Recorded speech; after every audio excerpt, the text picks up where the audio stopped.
Waiting for Cossack to finish, Bong Joohyuk peeks out from behind some bushes and decides to use the time productively.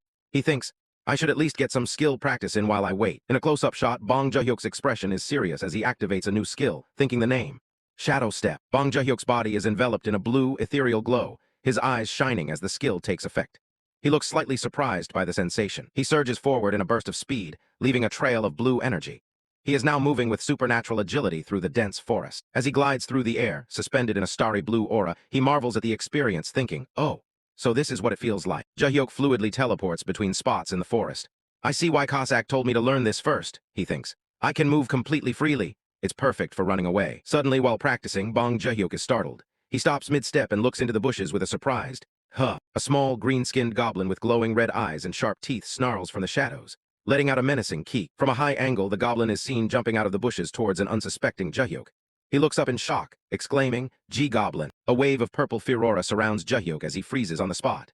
He wonders, was it hiding to avoid Cossack? The goblin, with a horn on its nose and sharp teeth, lets out a terrifying screech, Kuhah, as it lunges directly at Bong Joohyuk. Bong Joohyuk panics, shouting, whoa, SH shield, as he instinctively raises his arm, activating the energy shield just in time to block the goblin's attack. Joohyuk kicks the goblin away in disgust, exclaiming, that gave me the creeps. The goblin flies through the air, impaled through the head by a glowing purple spike. The scene reveals that John Cossack had instantly appeared, catching the goblin on his sword to protect his master from the shadows. With a grin, Cossack flings the dead goblin off his blade. Nice pass, Tilda, he says cheerfully before his expression darkens. You must have played some sock, HUK. A dramatic close-up on Cossack's glowing blue eye. His playful demeanor vanishes, replaced by the sharp, intense focus of a guardian whose master was just threatened. Cossack shouts, Summoner Bong, as he blasts off the treetop, rushing towards Joohyuk like a blue comet. John Cossack lands gracefully in front of a startled Bong Joohyuk, his protective aura still swirling around him as he asks with urgency, Are you? Cossack frantically shakes Joohyuk. Ah no, did you fight the goblin? What were you thinking? Are you hurt anywhere? After checking him over, he realizes, you're suspiciously fine. Cossack looms over a chibi-sized Joohyuk, lecturing him with red, intense energy. Haven't I told you time and time again? You must not be so brave, Summoner Bong. Joohyuk covers his ears and thinks, all right, I'll be careful, my ears are ringing. The scene transitions back to the present. A narrator box explains, and so, after farming the 15th floor for the past 15 days, I grew somewhat accustomed to my skills. It shows a pile of magic stones, noting they weighed 22.5 kg with a market value of 11,250,000 won. In the present day, Joohyuk is on the phone with team leader Jeon Gwangil of the AMA. Hello, may I visit the player shop right now? Gwangil enthusiastically agrees, offering an escort. Joohyuk politely declines, but Gwangil insists it's a standard perk. Joohyuk reluctantly agrees, then I'll wait. Soon after, he is shown stepping out of a luxurious car, greeted by a smiling team leader Jeon Gwangil, who says, it's been a while, player Bong. A long, silver limousine is parked in front of the grand, modern building of the Awaken's Management Administration. A close-up shot of team leader Jeon Gwangil, who wears a pleasant and welcoming smile. Team leader Jeon Gwangil formally welcomes Bong Joohyuk to the administration. Joohyuk, looking awkward, thinks to himself, this, no matter how I look at it, is definitely VIP treatment. Gwangil gestures towards the entrance, asking, shall we go inside? Joohyuk places his hand on a high-tech scanner. A system message confirms, player Bong Joohyuk's vein data has been successfully registered. Team leader Jeon Gwangil explains, from now on, you may visit and use the shop anytime without calling ahead. Shall I show you the interior? Joohyuk, preferring to be alone, declines. No need. I'll take my time looking around on my own. A system message announces, welcome to the player shop. The sleek, automatic doors slide open and Bong Joohyuk stands at the entrance, ready to step inside. Joohyuk steps into the player-exclusive shop and is immediately impressed. So this is the player-exclusive shop. The facility is incredibly luxurious. However, he quickly notices something strange. But why isn't there a single customer in sight? Walking past a display case holding an ornate sword, Joohyuk speculates. Is it because the items are too expensive? He decides to prioritize his task, thinking, well, first things first. Selling the magic stones. At the counter, a staff member informs Joohyuk that the market value of his 22.5 kg of magic stones is 11,250,000 won, and that it will be deposited into his account within 3 days. Joohyuk nervously asks, can I use the funds right here immediately? The staff member happily confirms, of course, immediate use is also possible. Feeling mentally drained, Joohyuk thinks, let's just buy what I need and go home. Shopping is so draining. In the background, a staff member smiles and says, please enjoy your shopping. The scene shifts back to Director Park Jong-soo's office. He asks team leader Jeon Gwangil, how? Has player Bong started his shopping without any issues?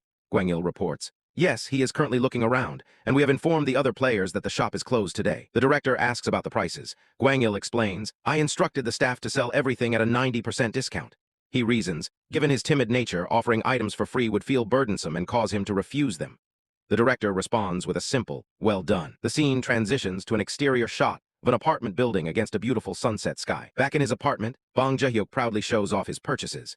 He's holding an adamant mace, which cost 2 million won, and wearing basilisk leather walkers, which cost 3 million won. Joohyuk looks at his new mace with suspicion.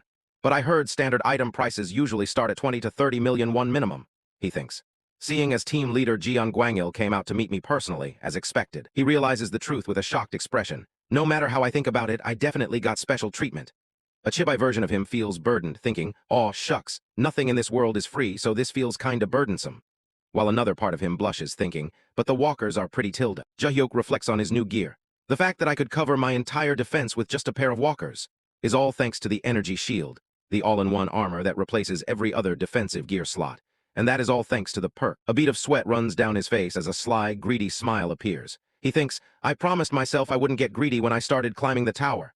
But this perk, it's a real devil. It's starting to make me greedy. A transition panel indicates a time jump.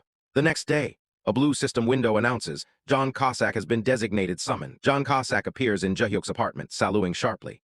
Salute! Greetings, Summoner Bong. It is an honor to be summoned again today. Will we be performing the 15th floor farming mission again? Joohyuk waves and replies, no, let's go up to the 16th floor. Cossack is left speechless. A bead of sweat rolls down Bong Joohyuk's face as he gets a giddy, excited look, thinking. The summon cooled on his back up. A close-up on John Cossack's face shows his pure, unrestrained excitement at the prospect of ascending the tower. Joohyuk decides, let's summon one more person. He begins chanting nonsensically, please, please, hallelujah, Amitabha. Abracadabra, a system window cuts him off, announcing our random summon. An immense and volatile summoning circle erupts with brilliant purple light, overwhelming the small apartment. Both Bong Joohyuk and John Cossack can only stare, their confusion turning to dread as they watch the glowing, featureless silhouette of a powerful humanoid figure taking form within the chaotic energy. The summon being pulsates with blinding light, causing the energy of the magic circle to become dangerously unstable. Joohyuk and Cossack are frozen in shock at the sheer power before them, with Joohyuk's mind finally catching up to the disaster he's unleashed, thinking, wait a sec. A massive explosion of purple energy erupts from the summoning circle, cracking the floor of the apartment and sending debris flying. The sheer power of the accidental summon is immense. Bathed in the ominous purple glow, Bong Joohyuk's face is a mask of pure terror. He screams in his mind, WH, just what in the world has been summoned? In a small, comedic thought bubble below, a chibi version of him worries about a more practical problem. MY security deposit. Following Bong Joohyuk's random summon, a mysterious purple portal crackles with energy as a hand begins to emerge. Then a foot follows, materializing from the same purple energy. The summoning is in progress. A massive, muscular warrior with tribal tattoos is fully summoned, looking bewildered. Bong Joohyuk, his summoner, looks on in shock. The summoned being thinks, eek. The summoned warrior transforms, revealing a more monstrous form with horns and glowing red eyes as Bong Joohyuk thinks to himself, is this a human or a monster? Suddenly, John Cossack, another of Joohyuk's summons, flies into the scene, launching a powerful kick at the new arrival. Sit the hell down, you moronic bastard, he yells as a stunned Bong Joohyuk looks on. Cossack's kick, glowing with blue energy, hurtles towards the large warrior's face. The kick lands squarely on the warrior's cheek. Cossack continues his tirade. Why did it have to be this guy? Did you come here just to ruin my life? Die, drop dead, look at that glare, lower your eyes, you bastard. Bong Joohyuk watches the scene unfold, confused, thinking, do they know each other? The massive warrior, completely unfazed by the powerful blow, simply states with a bored expression, that didn't hurt, it tickles. Enraged, Cossack draws 2 daggers, his aura flaring menacingly. All right, let's see if you can keep talking, he threatens. After I slit your throat, I'll tie a pretty ribbon for you. Just as Cossack is about to strike, Bong Joohyuk desperately reaches out and yells, stop. Instantly, Cossack's murderous intent vanishes. He snaps to attention with a cheerful yes sir, as a 50,000 won bill with wings and a halo floats above his head. Bong Joohyuk, meanwhile, is crying with relief, thinking, one broken ceiling is enough. Please, seriously. Back in the room, Joohyuk addresses Cossack, and Mr. Cossack, please step aside for a moment. I need to have a word with our new friend here. Cossack explains to the bewildered Joohyuk. No need for Sumner Bong to know him. That guy is famous. He's notorious in our world for being a total moron. I bet he doesn't even know what the 3 laws are. The large warrior stammers, that. 3 laws, know them, memorized hard. When asked to recite the laws, the warrior begins confidently. Article 1 is, the summoner's obedience is absolute life. Article 2, the summons prioritize understanding V-value and collide. But he trails off, unable to remember the 3rd law. Article 3 is. Cossack fumes, see that? You pulled a total dud. We should just kill him right now and render him unsummonable for 100 days. Joohyuk looks on in disbelief, thinking, there was a rule like that. A system window appears displaying the summoned warrior's information. Catalog, dim-witted savage meat shield of the Great Plains tribe. Name, unknown, grade, R rare, manifestation limit, 10 hours. Satisfaction rating, none. Resummon cooldown, 3 hours. Bong Joohyuk stares at the status screen, dejected. Rank R, it's the lowest rank I can pull, that's a bummer. He contemplates his options. Should I wait a month and try summoning again? Joohyuk, playing the part of an interviewer named Summoner Bong, questions the warrior. Name, don't know, forgot. Do you know why you're here? Don't know. What about the tower? Don't know, don't remember. Joohyuk sighs in frustration. Man, this is frustrating. Thinking to himself, I should probably check the detailed specs. Joohyuk touches the system screen, only to be jolted by a surge of energy. Erg. Joohyuk finds his consciousness being pulled into a vortex of light. This is, he thinks, realizing what's happening. Just like with Cossack, I'm being sucked into his memories. He finds himself floating above a lush green landscape, completely disoriented. Where am I? He then sees the warrior in his past, sitting peacefully in a field, smiling as a butterfly lands on his finger. Butterfly, pretty. A system message explains. A savage warrior of the Great Plains tribe. There existed a pure soul who found true happiness simply by being one with nature. However, the peace is shattered. Yet, distinct from that innocence, the system continues, as a monstrous, two-headed wolf with glowing red eyes appears, towering over the warrior. The wolves attack, but the warrior seems to think it's a game, cheerfully saying, Help, you want to play? I like playing. He playfully grabs the wolves, the system notes. His physical stats were top tier, but he was far too dim-witted. Just then, a new figure enters the memory, a man with blonde hair and a smug grin looking down at the warrior. You really are huge, just like I heard, he remarks, his words hinting at a calculated interest. Standing before the warrior with two soldiers, the man introduces himself. I am Arius. What is your name? The warrior simply replies, Don't know, forgot. The system provides the final, tragic piece of this memory. He was manipulated to the point where he couldn't even remember his own name. The flashback continues, revealing Arius's betrayal. The narration explains, in the end, the savage warrior fell for the false hero's deception, and was deployed as a meat shield in the battle against the super beast Hydra. In the past, the warrior fights the multi-headed Hydra with ferocious strength. With his resilient body, he endured the Hydra's breath and counterattacked. He tore off its heads, one after another. He fought relentlessly, unaware that his own skin was melting away, driven by the single thought of protecting his comrades. The flashback concludes with his tragic end. However, he eventually succumbed to the accumulated acid breath, melting away into death, surrounded by the mockery of those comrades. In the darkness, his so-called allies whisper, Snicker, snicker, stupid bastard. Thanks, hee-hee, we won easily thanks to you. The vision ends, and Bong Joohyuk is back in the present, watching the warrior's skeleton dissolve into a pool of green acid. He thinks with horror and realization, so that's why he was a meat shield. Overwhelmed with emotion, a tear falls from Joohyuk's eye. He thinks, that is seriously fucked up, so what if he's a little stupid? Having witnessed his tragic past, Joohyuk looks at the warrior with newfound empathy and extends a hand. Welcome, he says. Let's climb the tower together. Joohyuk gently takes the warrior's large hand. Let's start by giving you a name. Do you prefer Yaman or Gobang? The warrior, confused, simply replies, Don't know. Joohyuk presses on, just pick one, Yaman, Gobang. After a moment of thought, the warrior makes his choice, Gobang. Joohyuk beams, making a promise to his new companion. All right, Mr. Gobang, I'm going to make you happy. You trust me, right? Gobang replies with simple, unwavering loyalty, Me Gobang, trust summoner, do as told. Joohyuk turns to Cossack and declares, Mr. Cossack, Mr. Gobang, and I, the three of us, are comrades from now on. Let's make this work. Cossack is utterly stunned, exclaiming, Say what? A light bulb goes off over Cossack's head as a new thought occurs to him. Calculation complete. Cossack's demeanor instantly flips to one of cheerful enthusiasm. Oh, say no more, sir. Now that I look at him, he's a reliable meat shield. I'll whip him into shape and make a man out of him. Joohyuk, pleased, gives the order, good. Then let's enter the 16th floor immediately. Cossack snaps a salute. Yes, sir. Cossack is already trying to train Gobang, who looks on impassively. Oi, Gobang, are you gonna answer? Don't copy me, you punk. Joohyuk mentally summarizes his new team. A timid beta male player, a deranged assassin, and a very dim-witted meat shield. On paper, it sounds like a recipe for total disaster, but... System notifications appear as the trio teleports. Entering Korea Black Tower, 16th floor. Physical stats enhanced to match current level. Traits and combat skills are now available. As they materialize, Joohyuk thinks with determination. Still, let's make the best of this. They arrive in a dark, misty forest. The mission objective appears. 16th floor mission. Eliminate 30 goblin scouts. Time limit 5 hours. Cossack gives a warning. Summoner Bong, please activate your energy shield. You must also be prepared to use Shadow Step at a moment's notice. Joohyuk replies, understood. As they walk through the woods, Joohyuk explains the threat. Since these bastards shoot poison needles, there's no telling when they'll ambush us. Unbeknownst to them, several goblins are already hiding behind the trees, watching their every move. From the shadows, a blowgun takes aim directly at Joohyuk. A goblin scout fires a poison needle with a powerful puff of air. Just in the nick of time, Cossack appears, grabbing the deadly projectile right before it hits a shocked and terrified Joohyuk. It's an ambush, Joohyuk yells as a massive volley of poison needles rains down on them from all sides. Dodge it, Joohyuk yells, leaping out of the way. But Cossack holds his ground, declaring, I will block them for you. He expertly wields his daggers, deflecting the barrage of glowing red needles. The sheer number of needles is overwhelming, peppering the landscape. Joohyuk looks on in shock, thinking, were they lying in wait? There looks to be way more than 50 of them.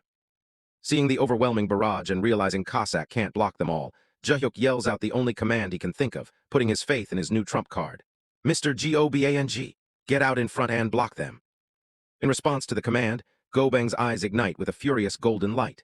He channels his raw, primal power, ready to unleash it in a single, decisive action.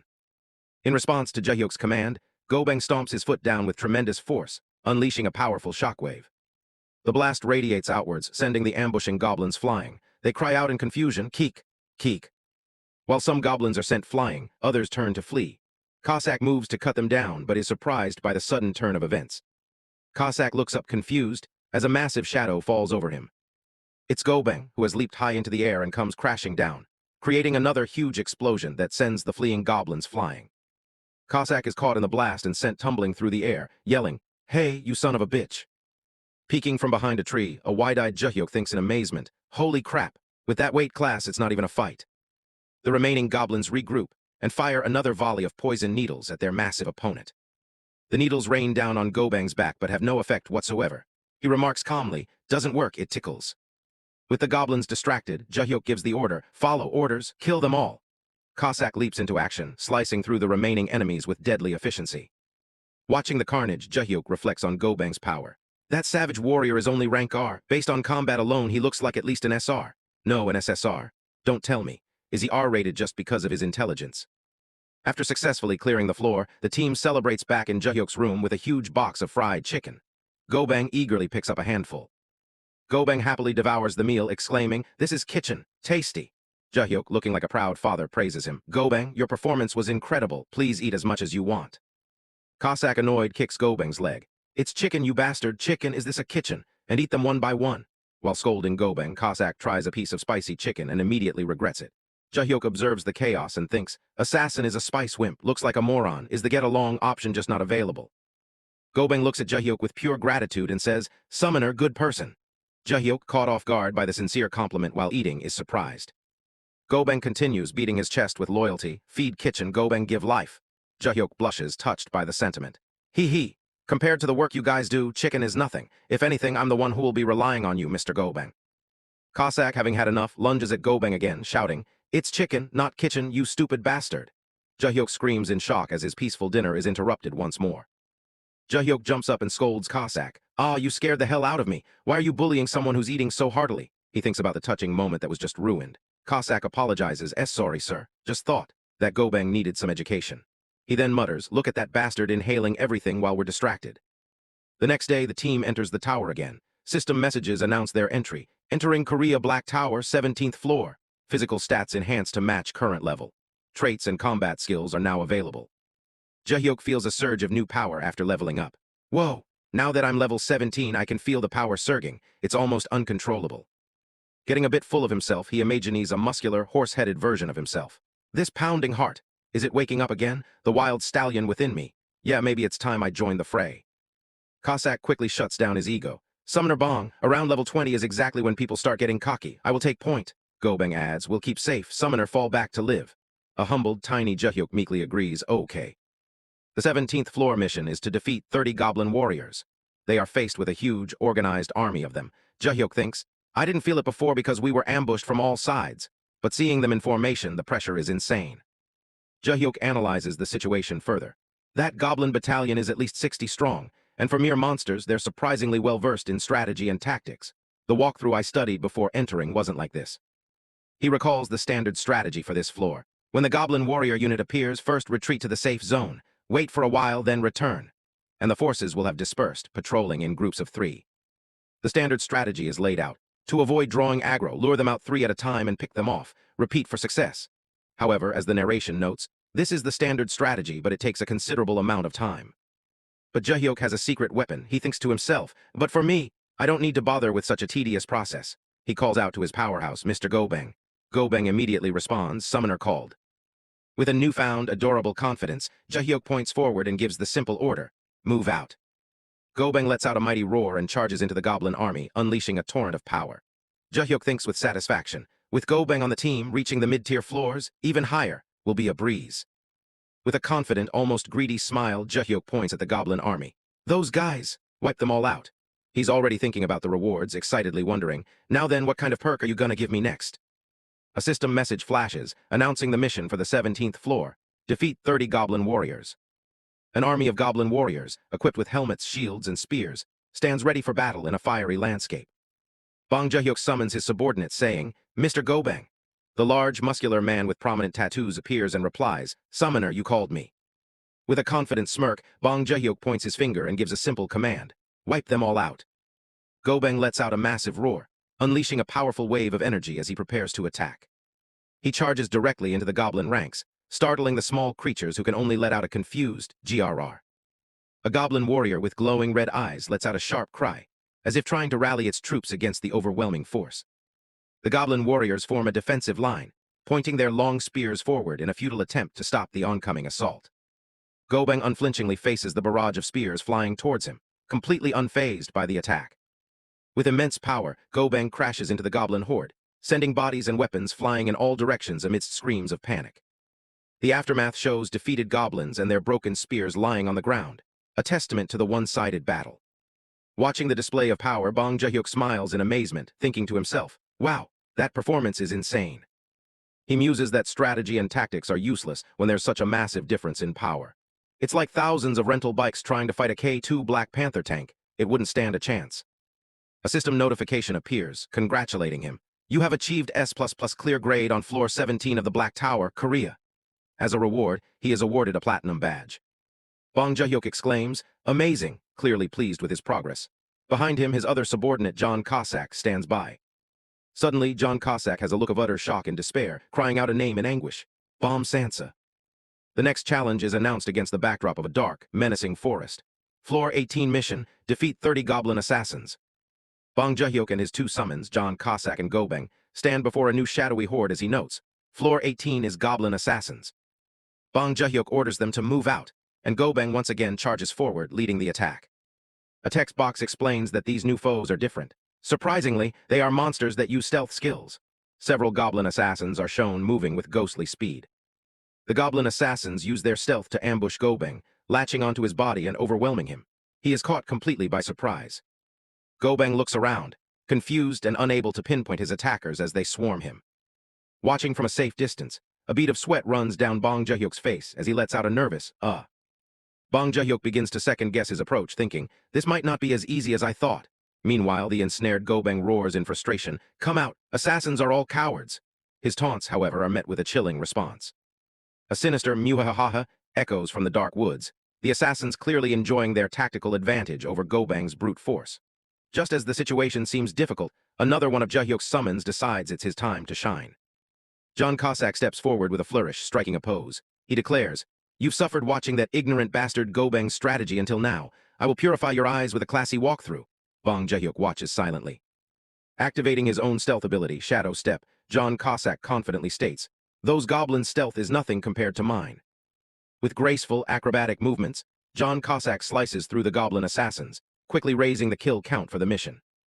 Bong Joohyuk looks on with a seemingly surprised expression, thinking to himself, oh, Corsac. His expression quickly morphs into a sinister grin as he reveals his true intentions and his thoughts. He took the bait, Q-Cu-Cu. Joohyuk had anticipated this, knowing Corsac was getting anxious because his screen time dropped thanks to Gobang lately. Meanwhile, Gobang gets back up, shouting, I help too, his competitive spirit triggered. Cossack shoves him aside, yelling, move it you punk. Bong Joohyuk looks at his own glowing hand, thinking strategically. Work hard and earn those badges for me, haha. I need to keep increasing these super sweet abilities with the perks. He summons a crystal-topped mace, getting ready for battle himself. And I'm already around level 18 myself. A powerful red aura erupts around Bong Joohyuk as he begins to power up, thinking, my hidden. He strikes a dramatic pose, finishing his thought with flair, unleashing the wild horse. A metaphorical image of a smug-looking horse appears as Joohyuk reveals his foresight. I checked all the walkthrough info before entering floor 18. He continues explaining his plan in his mind. The goblin assassin's stealth skill is low level, so if I concentrate, I can detect their movements. He visualizes detecting one of the stealth goblins. With determined eyes, Bong Joohyuk prepares to use his own skill. Nothing to be scared of, because I practiced shadow step enough while repeating floor 15. Joohyuk activates his shadow step, successfully dodging an attack from a surprised goblin assassin. While swinging his mace, Joohyuk loses his footing and comically flails, yelling, "WOAH! My balance!" The goblin is confused by his awkward movement. Despite his clumsy display, his mace makes contact, landing a solid hit on the goblin assassin. He stands over the body of the defeated goblin, his mace glowing with power. The mission counter updates to show 10 out of 30 assassins killed. Bong Joohyuk looks pleased with himself, thinking, I caught it just as intended. Anyway, first successful hunt on floor 18. Joohyuk's celebration is cut short as he looks up in shock at another goblin assassin dropping down from above, ready to strike. John Cossack moves in a flash, single-handedly taking out numerous assassins. The kill counter rapidly jumps to 18 and then 25 as he coolly says, "Nice." As another goblin is slain, the counter ticks up to 27 out of 30. A voice calls out, 3 more to go. Seeing his chance to contribute, Gobang rushes in, pulling back his fist for a mighty punch, much to John Cossack's surprise. Gobang unleashes a powerful ground slam, sending a massive shockwave outwards. The force of Gobang's attack blasts away the final goblin assassins, clearing the immediate area in a chaotic finish. Gobang looks ready to charge again, but an infuriated John Cossack, whose grand finale was just stolen, angrily shouts, "Get lost, you're in my way." After the battle, John Cossack looks around with a comically frantic expression, wondering, but where is Summoner Bong? Suddenly, a final, brilliant flash of energy erupts in the distance. It's revealed that Bong Joohyuk was still fighting, narrowly dodging a goblin's attack with a startled "HUEK." He touches his still glowing hair, thinking in relief, that would have been dangerous if not for the energy shield. But in the heat of the moment, Bong Joohyuk dodges attacks from multiple goblin assassins at once. He feels a change in himself, wondering, is it because the adrenaline is pumping? His perception of time seems to alter as he effortlessly dodges incoming attacks. The goblin's sword strikes look like slow motion. With intense focus in his eyes, he thinks, it feels like the world has slowed down. Joohyuk unleashes a massive counterattack with his mace, a sweeping arc of red energy that tears through the remaining goblins. 2 system windows appear, confirming his success.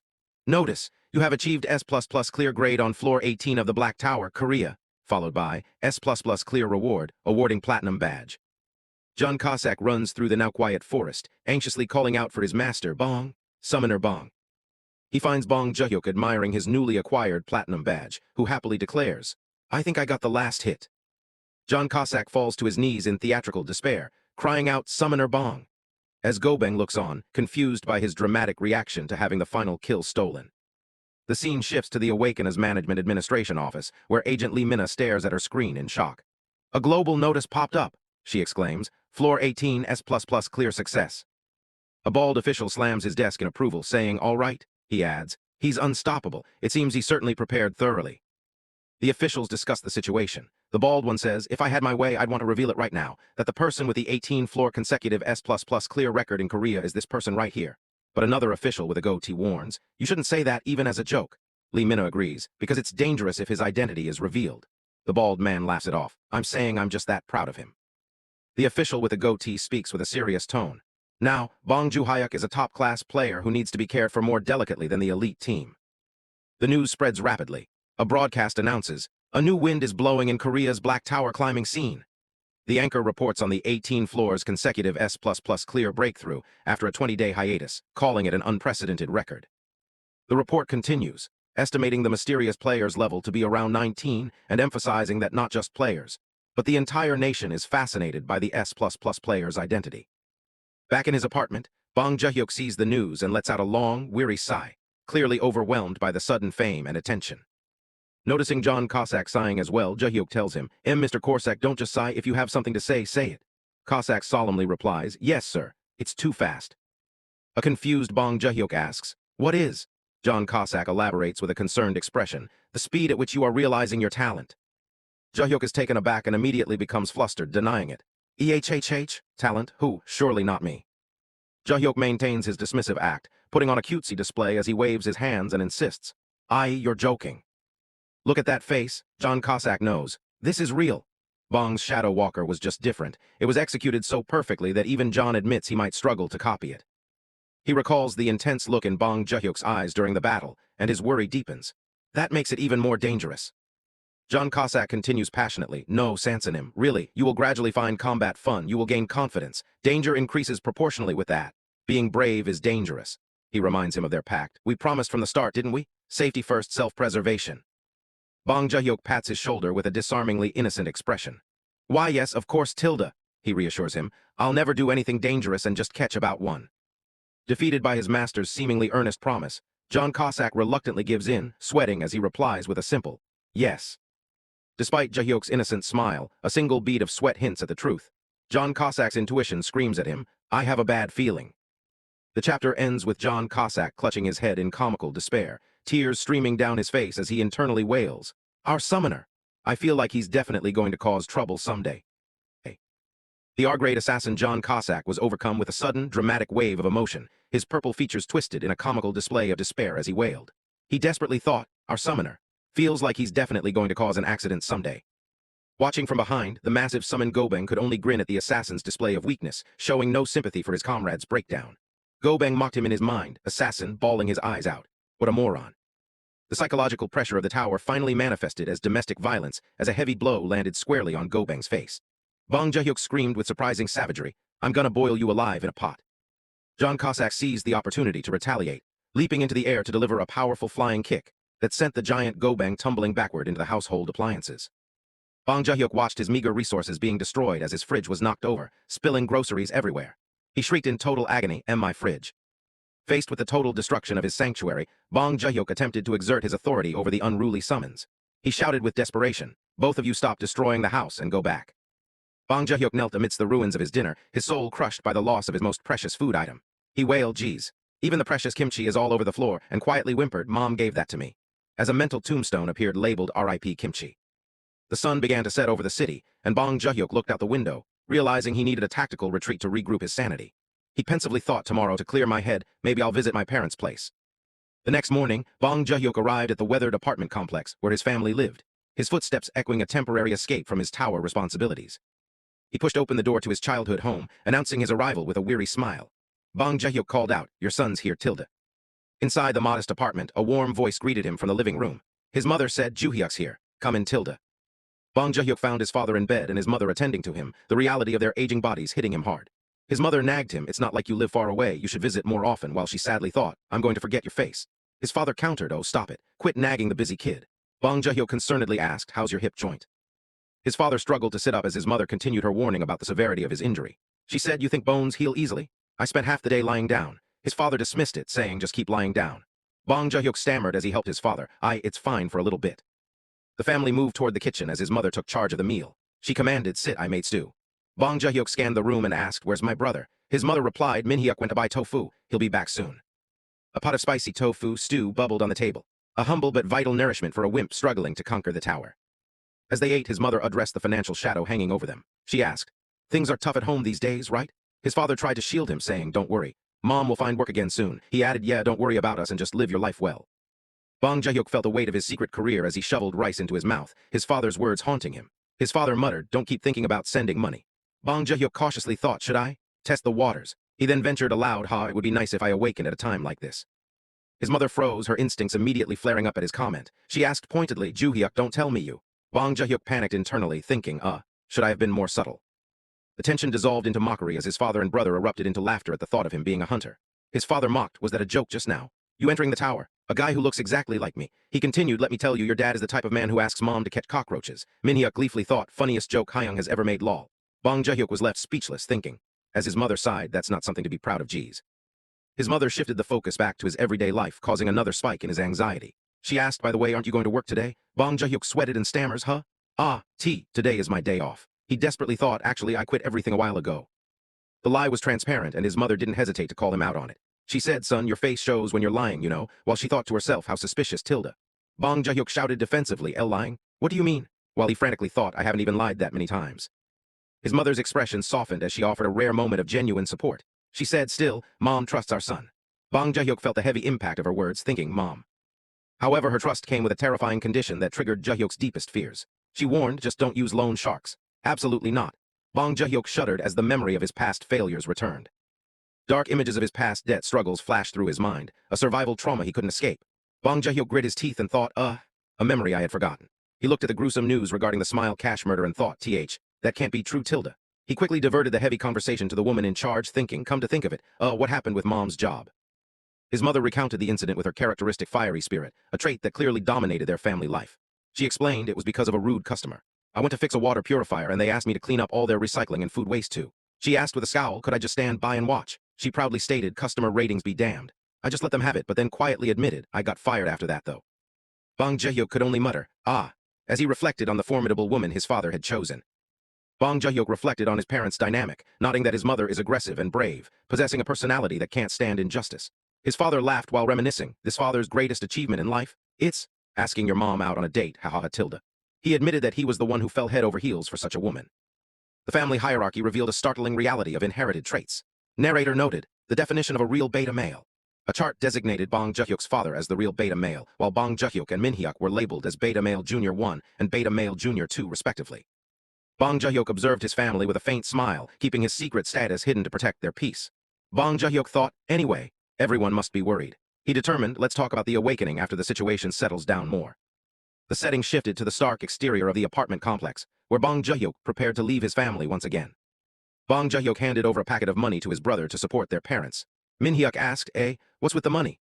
Bong Joohyuk explained, it's allowance for mom and dad, you give it to them. Make sure they don't overwork themselves.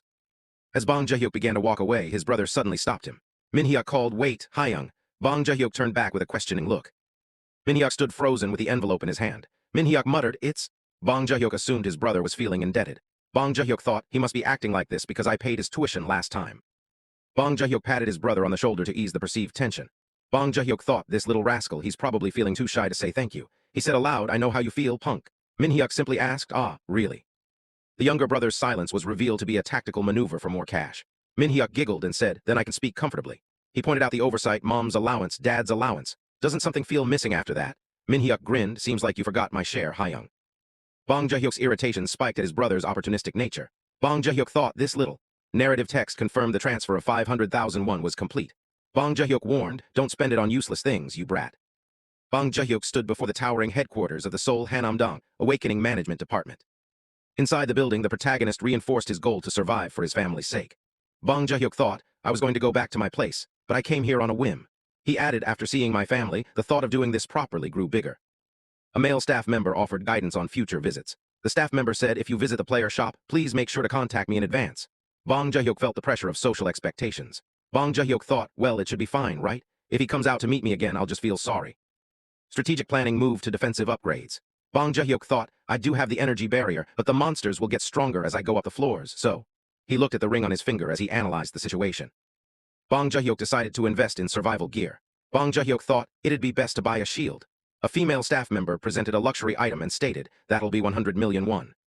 The staggering price of the high-end equipment shocked the protagonist. Bong Joohyuk shrieked, 100 million. Bong Joohyuk quickly recalculated his budget based on practicality. Bong Joohyuk thought, that's too heavy for me. And expensive, so I can't help it if that's the only one. Social anxiety began to drain Bong Joohyuk's mental stamina as more customers arrived. Bong Joohyuk thought, damn expensive. And why did it have to be a female employee? I can't speak properly. He continued, and why are there so many people today? There wasn't a single person last time. He pleaded internally, don't look over here. The female employee offered a more suitable alternative for a fledgling player. She said, then this should be suitable. It's a round-hand shield made with an adamantium and sectonium alloy. She described the features, it's small and light, and while cheap, it has a self-repair function. You can try wearing it. Equipping the shield provided an immediate boost to Bong Joohyuk's confidence. Bong Joohyuk exclaimed, he analyzed the match with his current equipment. It suits me so well you could say it's a set with the mace. I really like it. The purchase moved to the final verification step. Bong Joohyuk asked hesitantly, then how much? The female employee replied, the price is 40 million won. Shall I help you with the payment? Bong Joohyuk agreed, yes, I'll buy it. The transaction was completed successfully. A system message declared, payment complete. Bong Joohyuk felt a sense of relief, thinking, I finally bought it. Bong Joohyuk found the interaction more taxing than actual tower combat. Bong Joohyuk thought, how is it that talking to a staff member is way harder than dealing with goblins? As he stood over imaginary slain monsters. Bong Joohyuk turned to depart the headquarters, eager to escape the suffocating social pressure and return to his sanctuary. Bong Joohyuk thought, anyway, now I can go home. A charismatic stranger leaning by the exit intercepted him, his friendly demeanor halting Bong Joohyuk's retreat. Choi Hosok asked with a casual smile. You haven't been awakened for long, right? Bong Joohyuk stopped in surprise, responding only with a look of confusion. Choi Hosok reached out his hand with a seemingly friendly grin. Choi Hosok said, haha, I'm also a player. Nice to meet you, I'm Choi Hosok. Bong Joohyuk accepted the handshake while feeling the social weight of the interaction. Bong Joohyuk hesitantly said, yes, I'm Bong Joohyuk. Bong Joohyuk uncomfortably thought, what's this? A bit overwhelming. Choi Hosok laughed and replied, haha, so it was Mr. Joohyuk. I come to the shop every day, so I wanted to get acquainted since I haven't seen you before. If it's not rude, may I ask what floor you're on? I'm currently climbing the 30s. Bong Joohyuk paused before answering. I'm in the 10s. Choi Hosok noted internally, high level. Choi Hosok continued to play the role of a helpful veteran hunter. Choi Hosok said, aha, I see Tilda, if you have any difficulties while clearing, please ask me anything. Bong Joohyuk observed the man and thought, he seems easygoing and kind. Bong Joohyuk politely declined the offer for now while being observed by the senior player. Bong Joohyuk said, there isn't anything difficult yet. Choi Hosok laughed and replied, oh, that's a relief. If you need help, ask me anything next time, since I come here often. Ha ha ha. Bong Joohyuk watched him walk away and thought, seems like a natural E. Choi Hosok waved goodbye with an air of absolute confidence. Choi Hosok called out then, see you again? Bong Joohyuk was left in awe of the man's social status. Bong Joohyuk thought the bold interpersonal infiltration ability of an insider. Fascinating. With that level, he probably has a girlfriend too, right? I'm envious. The scene shifted to the quiet night skyline of the city, focusing on the dark rooftops where Bong Joohyuk lived in isolation. Bong Joohyuk reviewed his progress through his status window as a survival habit. The display read name, Bong Joohyuk affiliation, Black Tower, Korea, level 19 trait, summoning simultaneous summons, 2 catalog, John Cossack / dull barbarian meatball trait skills, designated summon / random summon / unsummon general skills, enter tower once per day / tower exclusive inventory combat skills, shadow step. Bong Joohyuk excitedly thought, a whopping level 19. Now I can challenge the 19th floor, but before that. Bong Joohyuk sat in his apartment with a container of food, planning his next negotiation. Bong Joohyuk thought, I should call Cossack and reach an agreement, right? The summoning circle activated with a hum of blue energy. A system message read, John Cossack has been designated summoned. John Cossack appeared and shouted loyalty, thanks for the rating. UUHHHH. Bong Joohyuk proudly brandished his new defensive investment to his summon. Bong Joohyuk said, I bought a shield. John Cossack knelt down in a kowtow, seemingly overwhelmed by the gesture. Bong Joohyuk laughed and said, look at this, you're enjoying this now, even a shield. John Cossack could only respond with tears. John Cossack questioned the necessity of the purchase with a skeptical look. John Cossack asked, do you really have to do this? Bong Joohyuk explained his strategic safety protocol. Bong Joohyuk said, I'll prioritize safety as much as possible. John Cossack noted grimly, the former summoner said that too. Bong Joohyuk reassured him, don't worry, because I'm a wimp, if climbing gets tough, I'll give up right away. John Cossack leaned in close with a specific request for their future missions. John Cossack said, promise me, absolutely no charging in on your own to take the lead. Bong Joohyuk reacted with a shocked question mark. Bong Joohyuk gripped John Cossack's hands to finalize the agreement. Bong Joohyuk shouted, I promise. John Cossack agreed, saying if it gets tough, sacrifice me and Meatball to escape. John Cossack spitefully thought to himself, preferably, I think it'd be better to sacrifice that bastard Meatball instead of me. John Cossack suddenly caught a scent that disrupted his loyalty. Bong Joohyuk thought, understood. Bong Joohyuk said then, let's start clearing. John Cossack's nose flared as he asked, this smell is. Bong Joohyuk revealed the bait for his summon's cooperation. Bong Joohyuk said, I bought king dumplings to give to you, Mr. Cossack tilde hee hee. John Cossack yelled with absolute devotion, loyalty. The two sat together on the floor, using the meal to build rapport. John Cossack remarked, to think you took care of me before someone like Meatball. John Cossack prepared to eat with a wide, happy grin. John Cossack said, I will eat well. Bong Joohyuk watched him with a bewildered question mark. Bong Joohyuk stuffed a dumpling into his mouth while John Cossack broached a dark topic. John Cossack asked Summoner Bong, is there perhaps anyone you have a grudge against? Bong Joohyuk replied with a full mouth, Grrrwudge, of course not. Grudge, of course not.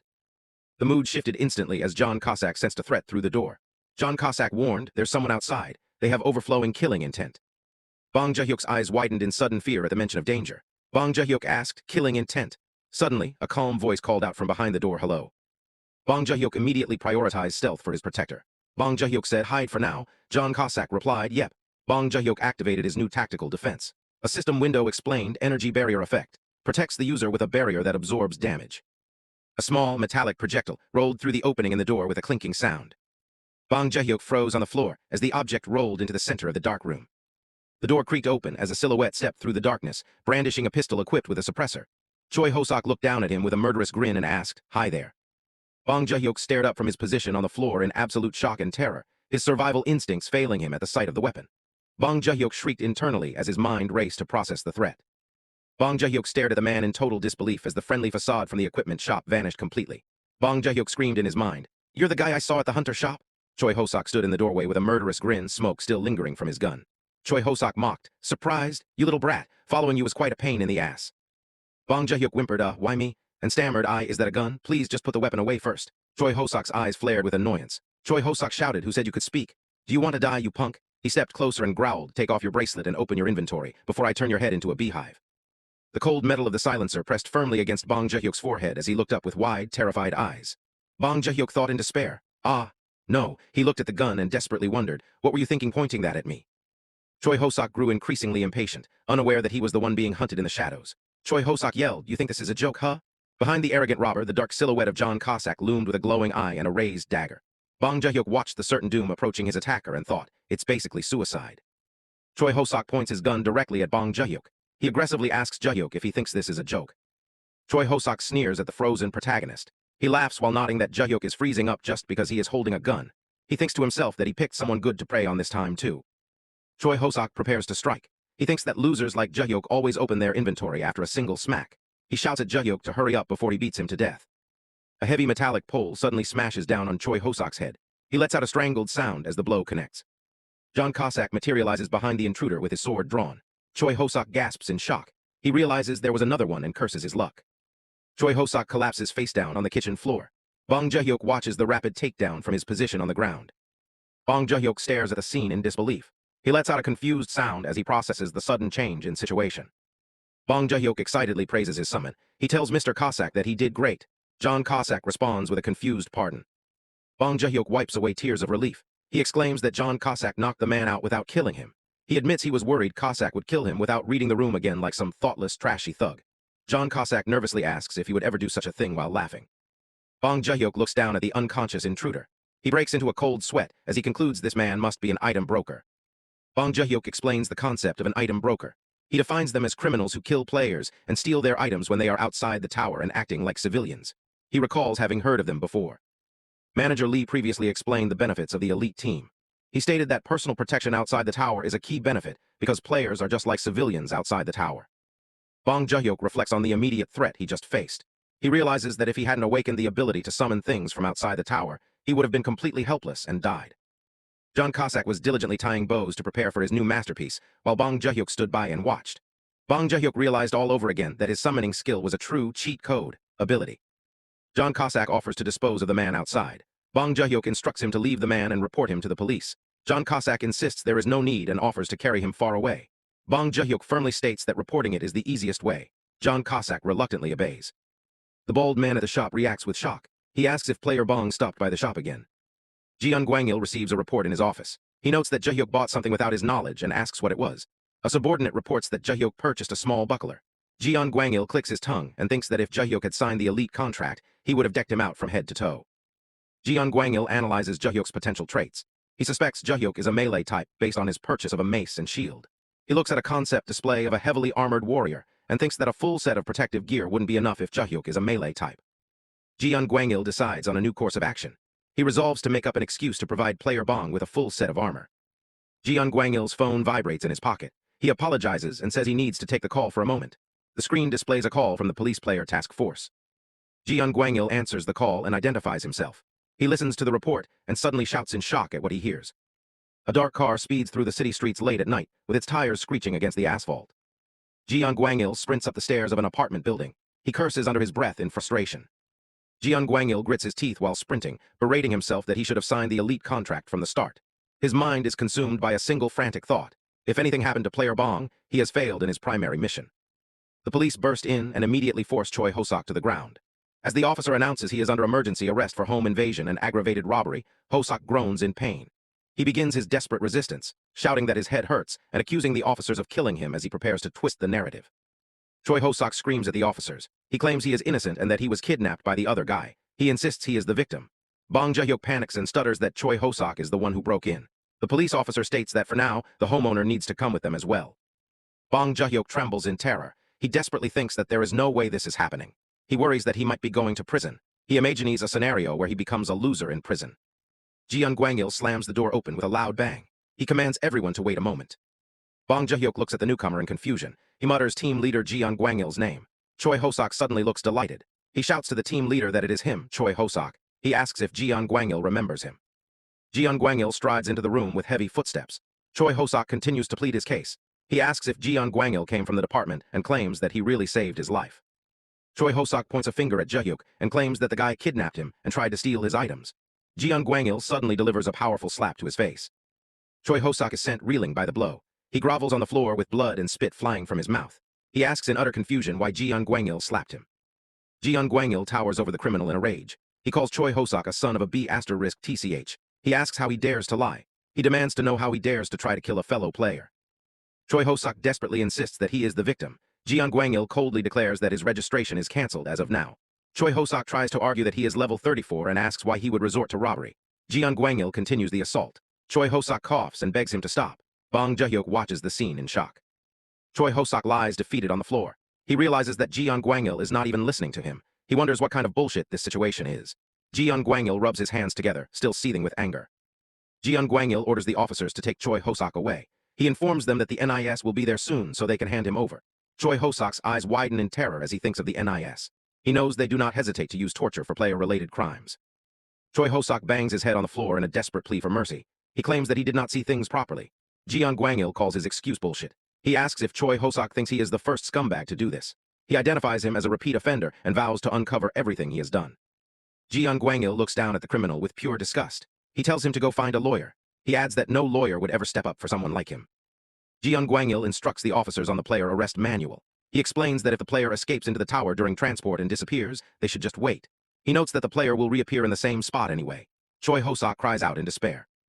Choi Ho-sok grovels and promises that he will not do it again. He begs them to wait while making incoherent sounds of distress. Jeon Gwang-il turns to the protagonist with a dark aura still surrounding him. He asks Bong Joohyuk if he is hurt anywhere. Bong Joohyuk nervously thinks that his face is scary. He stammers that he was just a little surprised and that is all.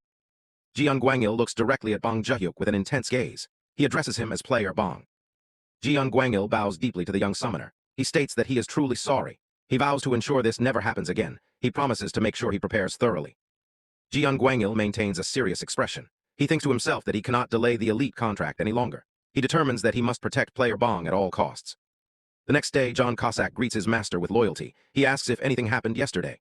Bong Joohyuk stands on his balcony and credits John Cossack for the police taking that guy away yesterday.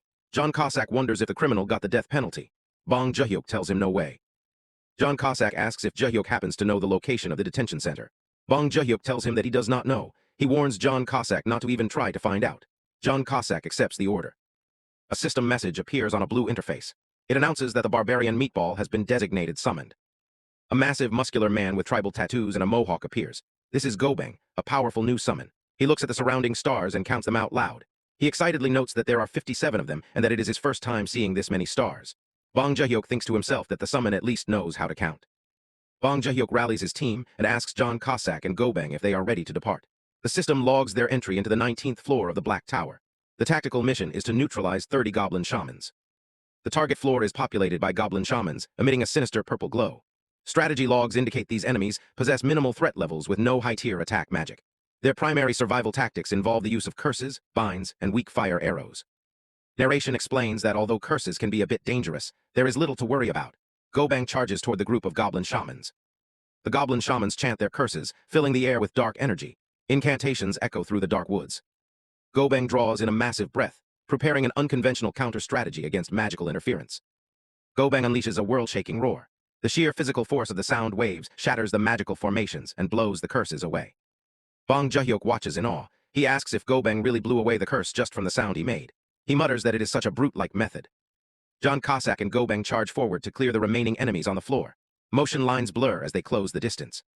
John Cossack addresses the new summon. He says, "Hey Meatball, you know what I said earlier, right? Let's clear this as fast as possible." Gobang replies, "I remember. Clear them all." The two summons dive into the goblin ranks.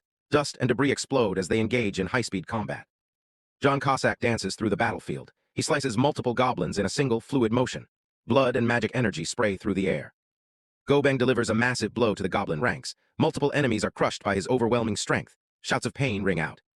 Bong Joohyuk readies his mace and shield. He is determined to contribute to the battle. He mutters, "Then I will also." A system window suddenly interrupts Bong Joohyuk's attempt to join the fray. It announces you have SUCCEDD in the 19th floor mission. Bong Joohyuk stands stunned. He asks, "WHWHAT? Already?" The summons have already finished the job. They stand calmly amidst the dust of their defeated enemies as Bong Joohyuk watches from behind. John Cossack turns back with a wide, self-satisfied grin. He asks HHHA, "How was that, summoner? Refreshing, right?" Bong Joohyuk suspects a deeper strategy from his summons. He thinks, did they finish quickly on purpose so I couldn't fight? I've been had. System notifications confirm the exceptional performance. They state, notice, you have achieved clear rank S++ for Black Tower, Korea, 19th floor. S++ clear reward, a platinum badge has been awarded. The scene transitions. The next day, a notification announces, entering Black Tower, Korea, 20th floor. The challenge level increases significantly. Narration introduces the new milestone. It explains the long-awaited 20th floor. Also called the Talent Evaluator, it's rated as HAVING an atrocious difficulty. The team enters a dark, dense forest. John Cossack warns of the impending danger. He says, it's extremely dangerous here, SIR. Every type of goblin appears here.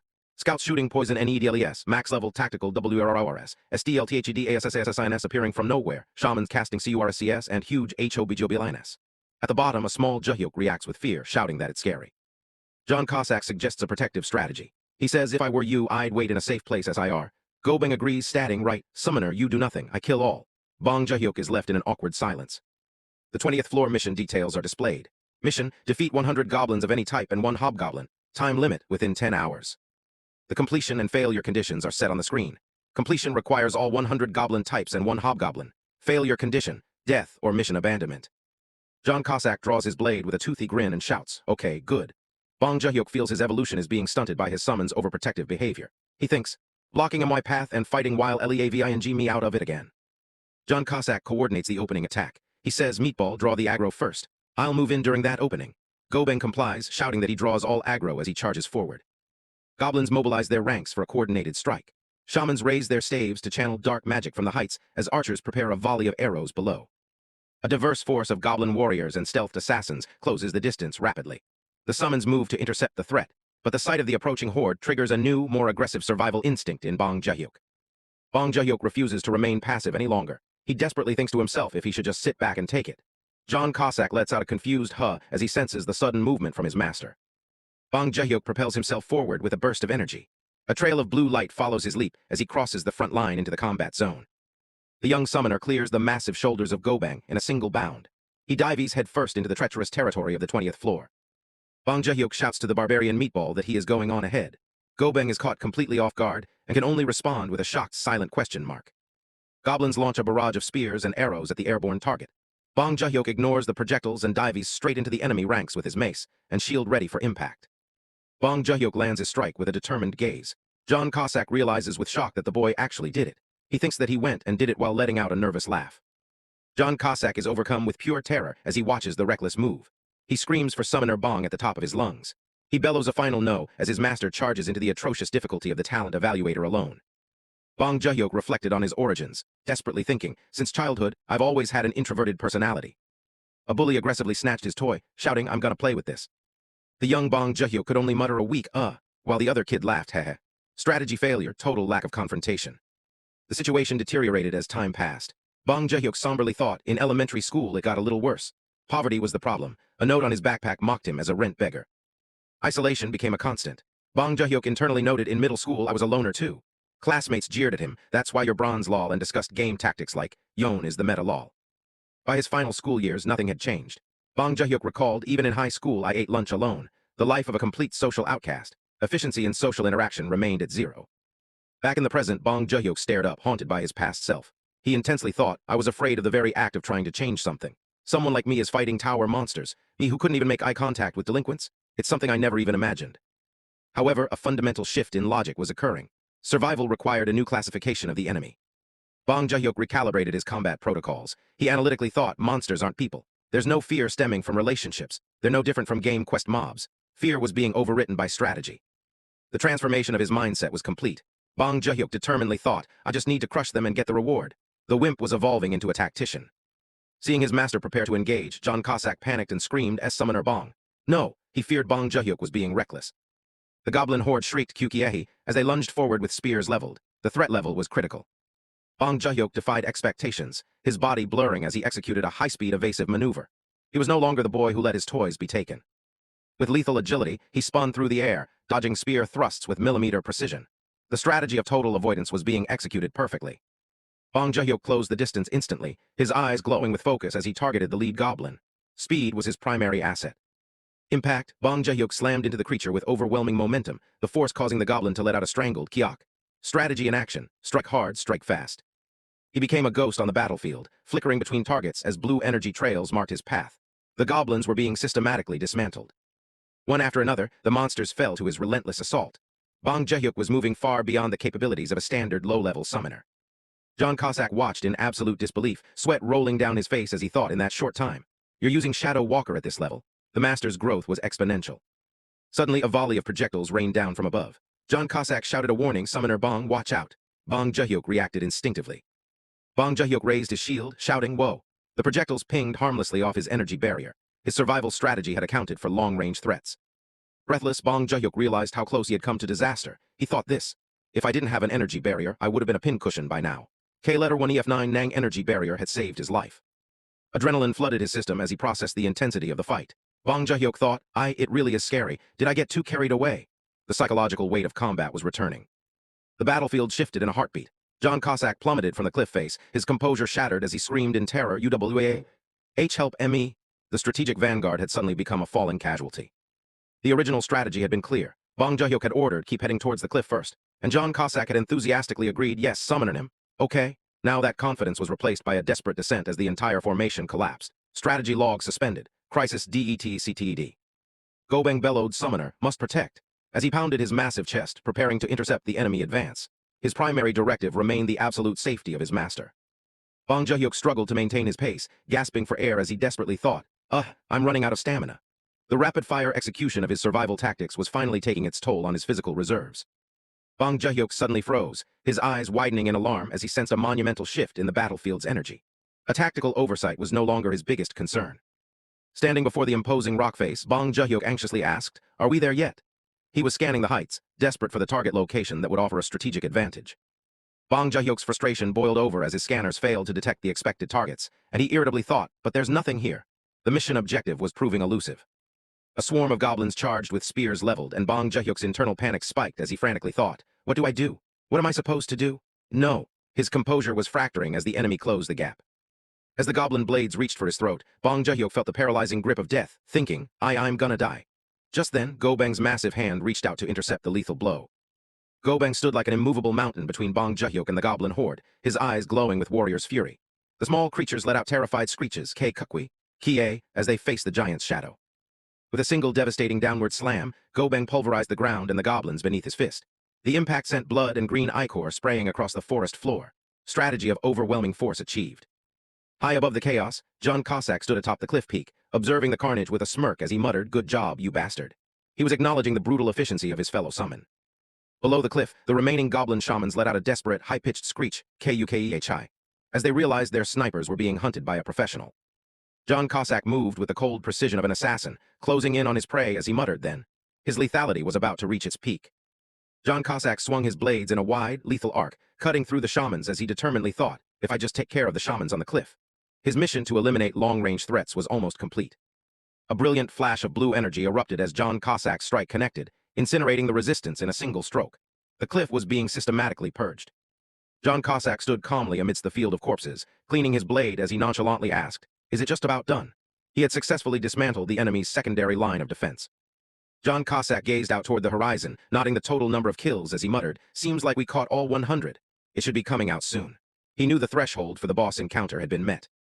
Bong Joohyuk watched in absolute awe as his summons performed their duties, stammering out, "You two cleared them in an instant."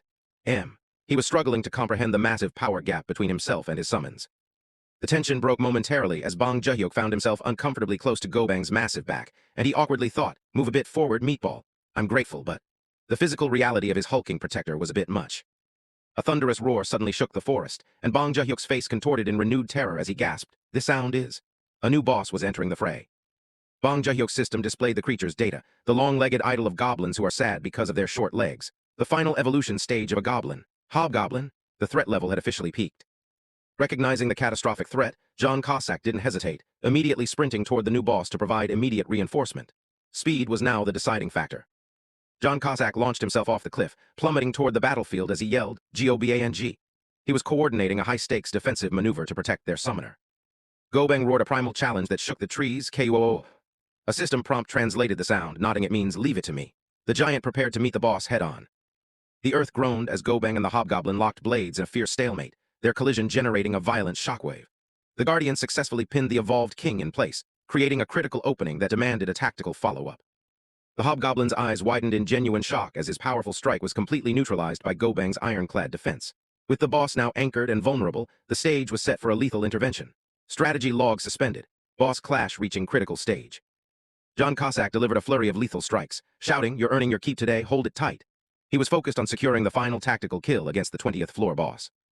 With absolute precision, John Cossack plunged his daggers into the hobgoblin's head, the final strategic move required to stabilize the floor. Evolution tracking, boss monster eliminated. The system interface flashed blue with mission completion, announcing all types of goblins 100-100, hobgoblin 1-1. You have succeeded in the 20th floor mission. The strategic objective was successfully met. Rapid rewards populated the log as it updated. Level has increased. Reward, Monostone 2 kg. Reward, Tower Exclusive Healing Potion 5. These assets were critical for Joohyuk's continued survival. After the intense battle, John Cossack laughed, "Hehe, good work." Bong Joohyuk watched him, desperately thinking, taking out a boss mob in an instant. As expected, it might be better to leave everything to them. Anyway, his reliance on his summons was becoming a core survival pillar. In a rare display of leadership, Bong Joohyuk bowed deeply and said, "You all worked hard, thank you for protecting me." John Cossack gave a quick oops while Gobang knelt, declaring loyalty, protect, summoner. The bond between master and summons was cementing. The tower system finalized the mission's performance evaluation. Notice. You have achieved a clear rank of S++ for the Black Tower, Korea, 20th floor. S++ clear reward, awarding platinum badge. You may challenge the 21st floor, exiting the Black Tower, Korea. Joohyuk's progression was accelerating. Breaking news immediately dominated national media as a headline blared, South Korea Black Tower 20th floor clear rank S++ record achieved. The anonymous Wimp was now a national sensation. Live chat exploded as 1.5K viewers analyzed the news. User KKU commented, "That's insane. I thought it was over since there were no notices for half a month." User BOKKUM speculated about this person's identity. "They must be from Elite, right?" User JACHIP added, "What else would they be if not Elite? That's why they're hiding it so well, scared other countries might snatch them." Global attention was now a major strategic variable. The president let out a heavy sigh. He calculated, the consecutive 20th floor record is good, but it's troublesome if too much attention is focused on him. He slammed his phone down with a sharp sound. Management of public perception was now his primary objective. An assistant asked, "Should we try and control the press, sir?" The president barked back, "No. Information might leak that we know the S++ record holder." Stealth was their only remaining strategic advantage. The president leaned forward, asking, "How? Did you look into Player Bong's family situation?" An assistant handed over a comprehensive dossier, replying, "I investigated discreetly." Information gathering was step one in their recruitment strategy. The file revealed vulnerabilities regarding Bong Joohyuk's father, Player Bong's father, Mr. Bong Sucheol. A few months ago, he had hip surgery after an accident on ice and is currently in rehabilitation. A tactical lever was identified. The president asked, "Is there a way we can support him?" The assistant noted, "Oh dear, bones don't knit well when you're old. I plan to introduce him to the best rehabilitation center in the country. Fully paid for, of course." Park Jong-soo approved the plan, shouting, "Good, proceed." Strategy of indirect influence through family support was initiated. The investigation targeted the next family member. Next is the younger brother, Bong Min-hyuk. He's a university freshman, scheduled to enlist soon. Park Jong-soo noted scholarship support, that's a perfect benefit. Providing educational incentives was a secondary tactical layer. Finally, the file reached Joohyuk's mother, Ms. Hong Joonja. The president inquired, what does she do? Finding her role was the final piece of the family puzzle. The report stated she was working as a water purifier coordinator, but is currently unemployed. It seems she was forcibly fired from the company after a conflict with an abusive customer. The female official muttered in sympathy, "Oh my." A social injustice was flagged for tactical correction. Park Jong-soo whispered to himself, "For the record, the person we need to pay the most attention to is Ms. Hong Joonja.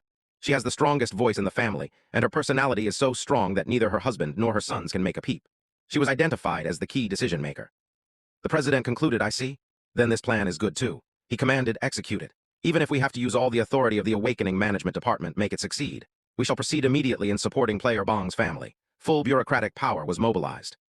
Back at his apartment, John Cossack's eyes darted toward the door as a loud knock knock knock sounded. He thought, delivery here, smells good. The Wimp was back in his natural habitat. Gobang sat eagerly on the floor, shouting, "Delivery, tasty thing," while Joohyuk frantically yelled, "Just stay still." Maintaining stealth in a residential area was proving difficult with a mountain-sized summon. Bong Joohyuk desperately tried to cover Gobang with a blanket, shouting, "Both of you hide for a moment so you aren't seen," while John Cossack discreetly headed for the back room. Social camouflage was his current primary objective.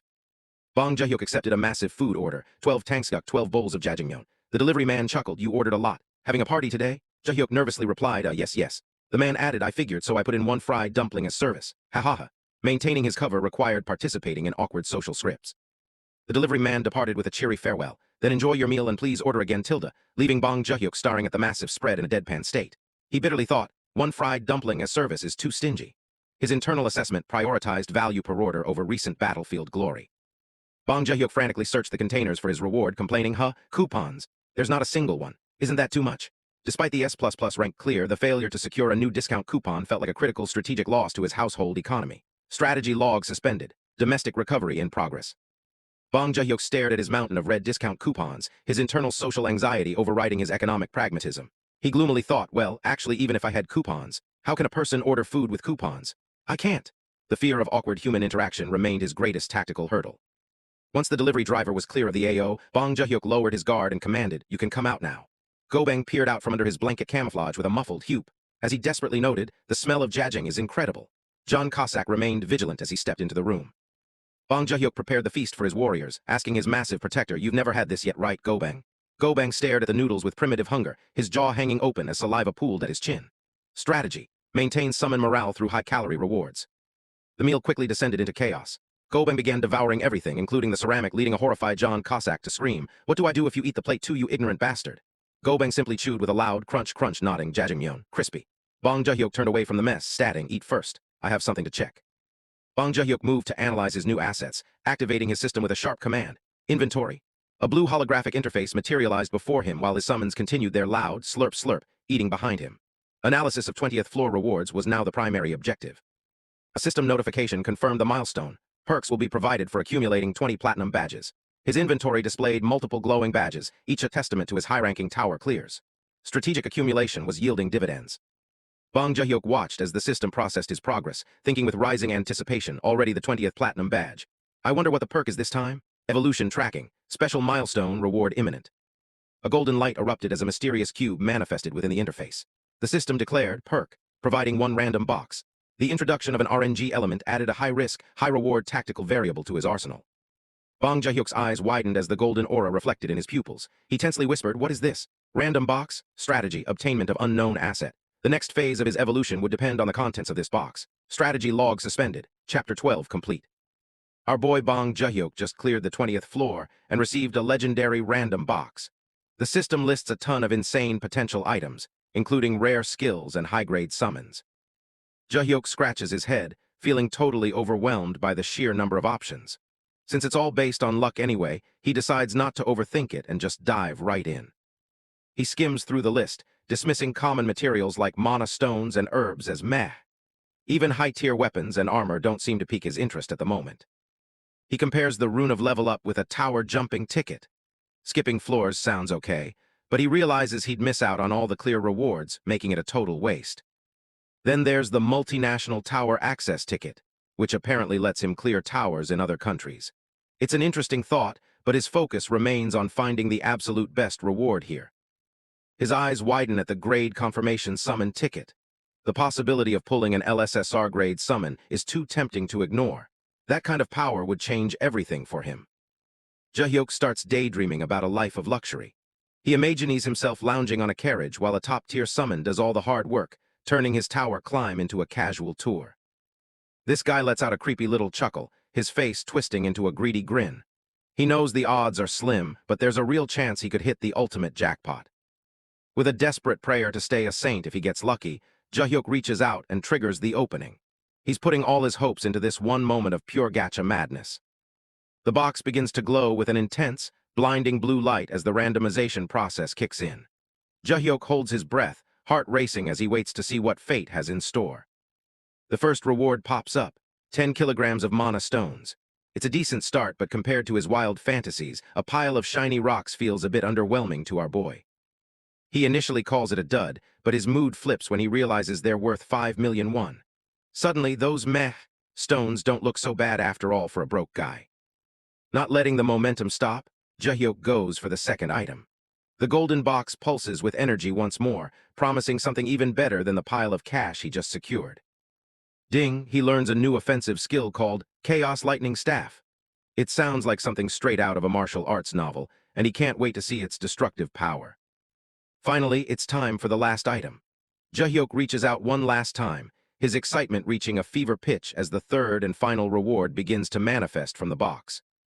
The system announces he's received a rune of summon grade up. This rare item is a game changer, allowing one of his loyal summons to transcend their current rank and grow stronger. Joohyuk is absolutely beaming, calling this a total jackpot. This single rune is exactly what he needed to boost his team's power and make his tower climb significantly safer and easier. The rune's potential is displayed, as it shows a summon evolving from SR to the legendary SSR rank. It's the ultimate power-up, and Joohyuk knows he has to choose very carefully. Back at his apartment, John Cossack and Gobeng Meat Shield are having a chaotic dinner. They're both eating like absolute pigs, making it hard for Joohyuk to see them as reliable. He watches John Cossack shovel food into his mouth, weighing the pros and cons. Given the emotional bond and many shared meals, he thinks his SR-grade summon deserves the upgrade most. Joohyuk nods to himself, cracking a small joke about how Gobeng Meat Shield definitely ate more. Despite their quirks, he's glad to have such a hardworking and hungry team behind him. He reads the fine print. The summon will be unavailable during the grade-up process. Since they have enough firepower for now, Joohyuk decides to hold onto the rune for a bit. Next on the agenda is testing out his new offensive skill. He's tired of being a wimp and wants to see if this lightning power can actually turn him into a threat. The status window breaks down his new Chaos Lightning Staff skill. It's a growth-type ability that infuses his mace with electricity, turning a simple blunt weapon into a lethal lightning rod. Joohyuk gives a smug smirk as he officially learns the skill. Our boy is finally done hiding behind his summons and is ready to start cracking heads with his own power. Bong Joohyuk is stunned as the first form of his new skill, Lightning Soul Chaser, is beamed directly into his brain. The blue energy surges through him, feeling absolutely electric and intense. Gripping his mace tightly, our boy wonders if he should give this new power a test run. The weapon glows with a faint blue light, ready to unleash some serious lightning damage. Joohyuk lets out a shout and swings his mace with all his might.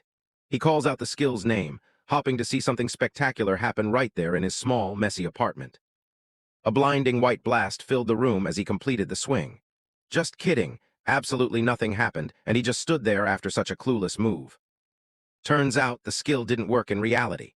Joohyuk realizes that if he could use this power outside the tower, the world would have been in big trouble long ago because of dangerous players. John Cossack looks up from his meal, clearly confused by his master's sudden violent outburst. Joohyuk just sheepishly explains that he received a new skill as a reward for clearing the floor. This guy is totally stoked, flashing a peace sign while explaining it's actually a growth-type skill. He's already dreaming of the massive damage he'll be able to deal once it levels up. Meanwhile, poor John Cossack is absolutely devastated. All the commotion knocked over his precious bowl of food, and he's practically weeping over the lost meal while sparks fly in the background. Gobeng Meat Shield continues to eat in his usual silent and stoic manner, ignoring the chaos. Joohyuk just watches his two summons, realizing they're a pretty eccentric pair to have around. The peace doesn't last long as John Cossack and Gobeng start a comical scuffle over the last bits of food. John is furious, demanding the big guy spit out the final bowl. Fed up with the loud arguing in his living room, Joohyuk decides to call it a night. He gives the command to unsummon them, sending his rowdy companions back to their own space. The next day, Joohyuk sits alone in his room, reflecting on the previous night's events. He knows John Cossack is genuinely worried about him, and he can't help but feel a bit uneasy. He starts thinking about his unique summoner trait. It's a powerful ability, but he realizes it carries a heavy burden that his summons are clearly trying to protect him from facing alone. A system infographic explains that normally, a summoner's combat power is mostly concentrated in their summons. The player stays weak while their monsters handle the heavy lifting, keeping a safe distance away. Basically, the summoner isn't supposed to fight directly at all. This is especially true for an irregular like Joohyuk, who has the rare and dangerous ability to summon his monsters in reality. He recalls the story of a powerful person from a parallel universe who possessed the exact same trait. That summoner was significantly stronger than Joohyuk, yet they still met a tragic end. Despite their immense power, that summoner died, and their entire world was destroyed shortly after. It's a grim reminder of the high stakes and the potential for a total global apocalypse. Looking down with a serious expression, Joohyuk understands why John Cossack is so overprotective. The summons aren't just protecting their master, they're trying to prevent history from repeating itself in this world. But our boy is determined to change. He's tired of being a wimp and finally wants a taste of being a tough guy who can actually fight his own battles for once. Joohyuk decides to summon them again, confident he can talk them into letting him participate in combat. He's ready to prove he's human too and needs to test his new attack skill. System windows confirm that both Gobang, Meat Shield, and John Cossack have been summoned back to his side. The team is assembled, but the atmosphere is definitely feeling a little bit tense. John Cossack appears looking completely drained and depressed, as if he's aged a whole year just from worrying. His loyalty is touching, but his anxiety is clearly starting to take a toll. This dude warns that offensive skills might actually be a poison for summoners.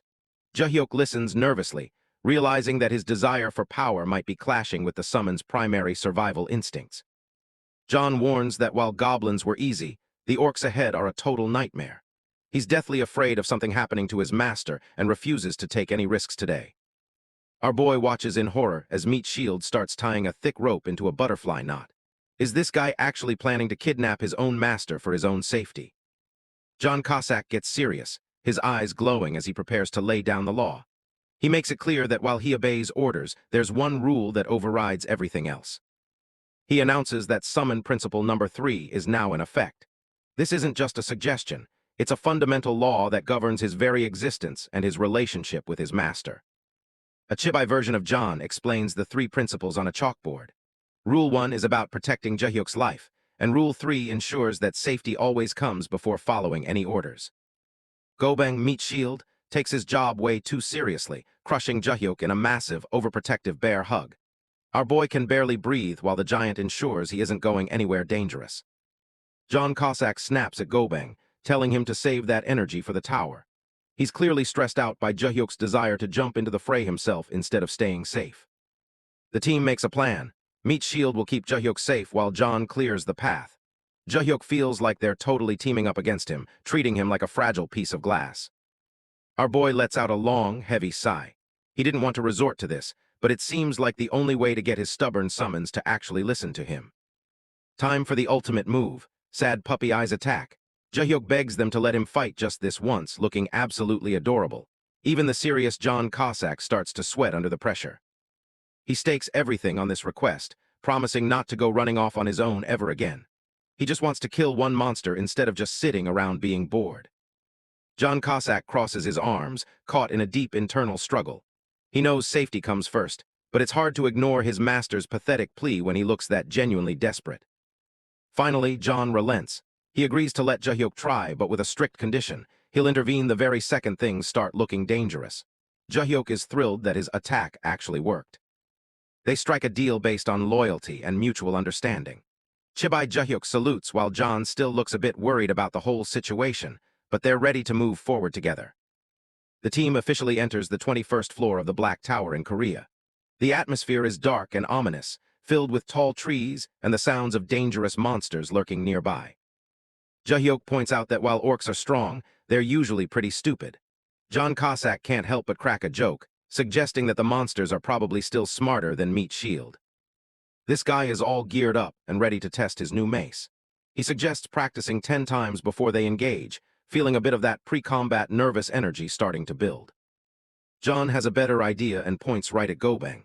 He calls the big guy the perfect practice dummy and tells Joohyuk to give him his best shot without holding back.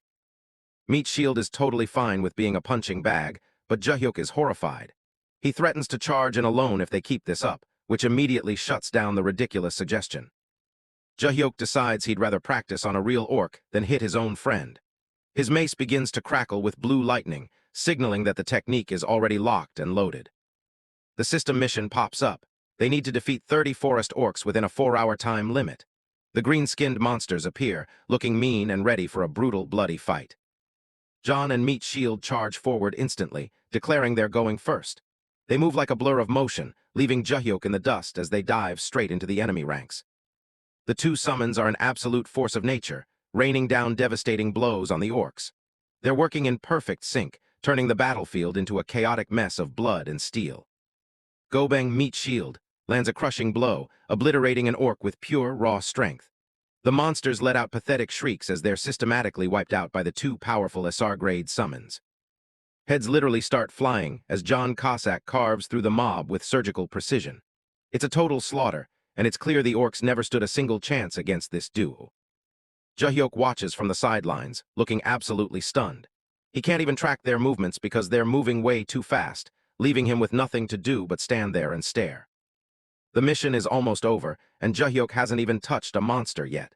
His summons are just way too efficient, making his dream of being a total badass feel completely out of reach. One lone orc is left shivering in fear as it realizes it's been cornered. It lets out a pathetic gasp, sensing that its final moments are approaching very, very quickly. John Cossack finally spots a target and points it out, much to Joohyuk's delight. Our boy is absolutely beaming, ready to finally jump into the action and test his new offensive skill. Joohyuk dives headfirst into the fray, his body shrouded in a brilliant aura of blue electrical energy. He looks like a human lightning bolt as he closes the distance to the enemy. The orc can only stare in confusion as a blinding streak of light zooms toward it. From the sidelines, John Cossack watches closely, making sure he's ready to intervene if things go south. Midair and fully focused, Joohyuk prepares to bring down the hammer, or in this case, the mace.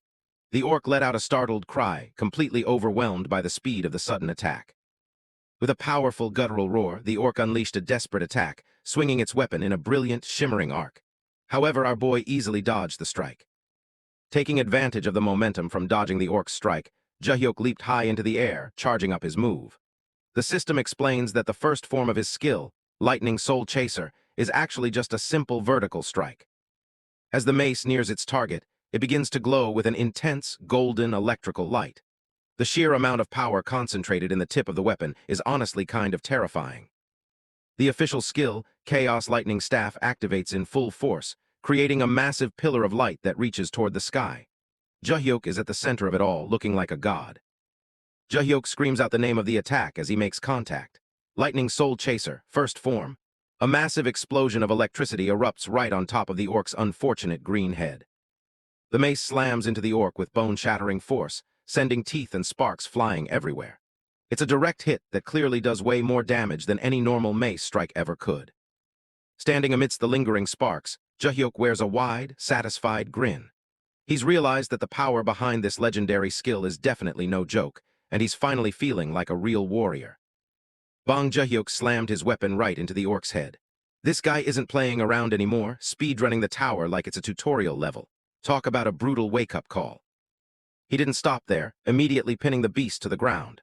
Our boy is moving with total confidence now, showing these monsters exactly why they should have stayed in hiding today. Standing tall over the corpses of his enemies in the middle of the forest, Bong Joohyuk looked like he was posing for a superhero movie poster. The tower climb is getting serious, but he's making every single encounter look like a total walk in the park. This guy actually had the nerve to smile, admitting the floor was way too easy. It's clear his current power level is starting to outpace the tower's challenges at an insane rate. With his excitement at max level, he spotted another orc nearby and immediately charged toward it, intending to finish it off next. Bong Joohyuk leaned in with a cocky smirk, asking if anyone else wanted some. He's clearly enjoying this dominance, treating the tower's toughest bosses like they're just basic mobs meant for grinding. Suddenly, a massive foot slammed down, crushing an orc instantly.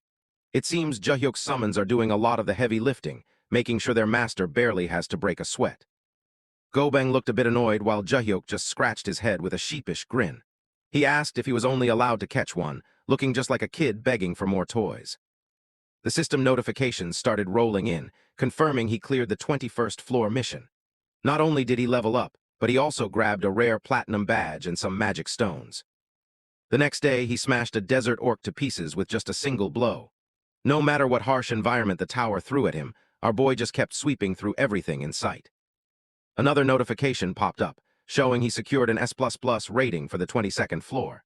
The AMA is definitely going to notice these perfect scores if he keeps this up much longer. And on the very next day came the cave orc, whose fate was no better against his overwhelming power. He's tearing through the floors so fast that the monsters don't even have time to react or launch a single counterattack. Floor 23 was done in a flash, earning him yet another perfect clear rating. At this point, it feels like the system is just struggling to keep up with his insane progress. He even took down a volcano orc, though the heat was clearly starting to get to him.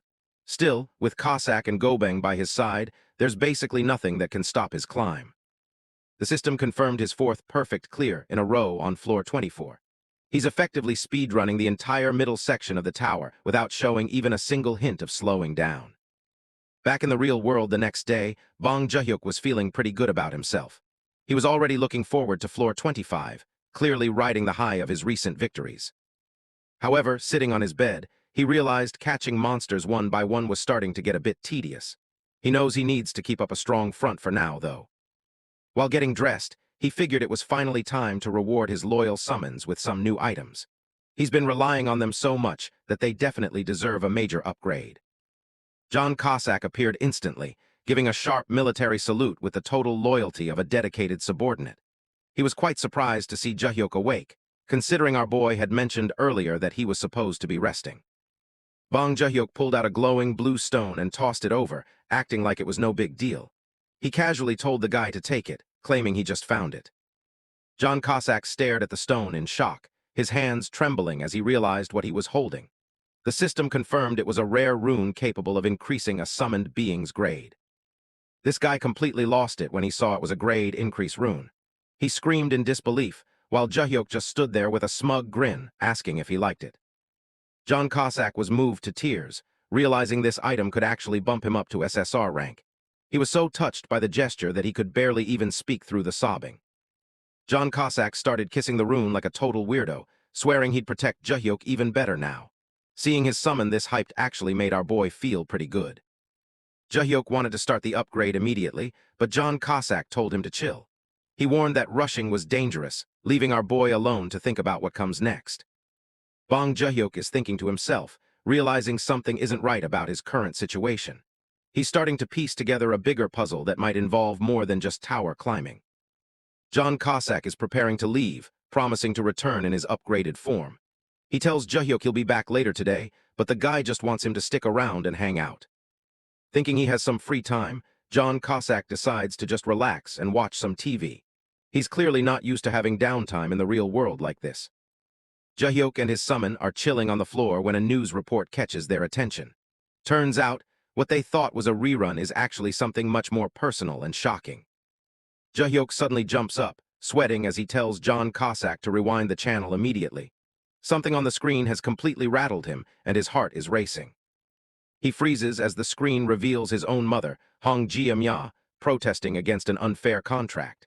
This is the last thing he expected to see while relaxing at home. Bong Joohyuk is in total shock, staring at the screen in disbelief. He can't wrap his head around why his mother would be on the news like this.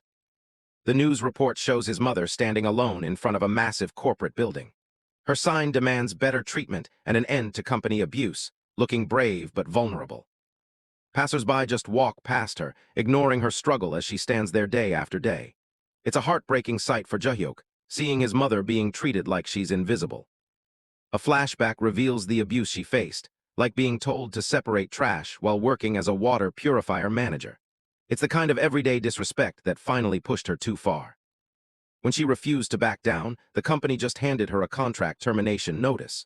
They demanded an apology for nothing, showing exactly how little they actually valued her hard work. For 10 long days, she protested alone, only to be mocked by the company executives. They laughed at her, calling her struggle useless and claiming she was just copying someone else. Hong Jia-mya gritted her teeth, promising herself that she would eventually hit them back. Her expression is full of quiet rage, refusing to let these arrogant corporate suits break her spirit. Suddenly, a professional-looking man in a suit approaches her on the street. He calls her by name and she looks up, probably expecting more nonsense from the company. Meet Lee Chang-seok, a professional attorney with short hair and glasses. He introduces himself with a calm smile, looking like the help she's been desperately waiting for. Hong Jia-mya is skeptical, wondering why a fancy law firm would suddenly care about her case. It sounds almost too good to be true, and she's already been through so much. She looks suspicious, her sharp eyes scanning the lawyer for any signs of a trap. After everything that's happened, she isn't about to trust some suit who just appeared out of nowhere. She snaps back, asking if the company is trying to sue her now. She's ready for a fight, declaring that she won't back down even if things get even uglier. Attorney Lee Chang-seok quickly clarifies that he's there for the exact opposite reason. He hands her his business card, proposing they officially take the fight to the company together. He proudly explains that the top law firm in South Korea is offering to represent her for free. It's part of a special project, but Joohyuk's mother is still processing the shock. Lee Chang-seok reassures her he's not a fraud, explaining they do this annually for vulnerable individuals. He knows about her labor office petition, making his offer seem incredibly well-timed.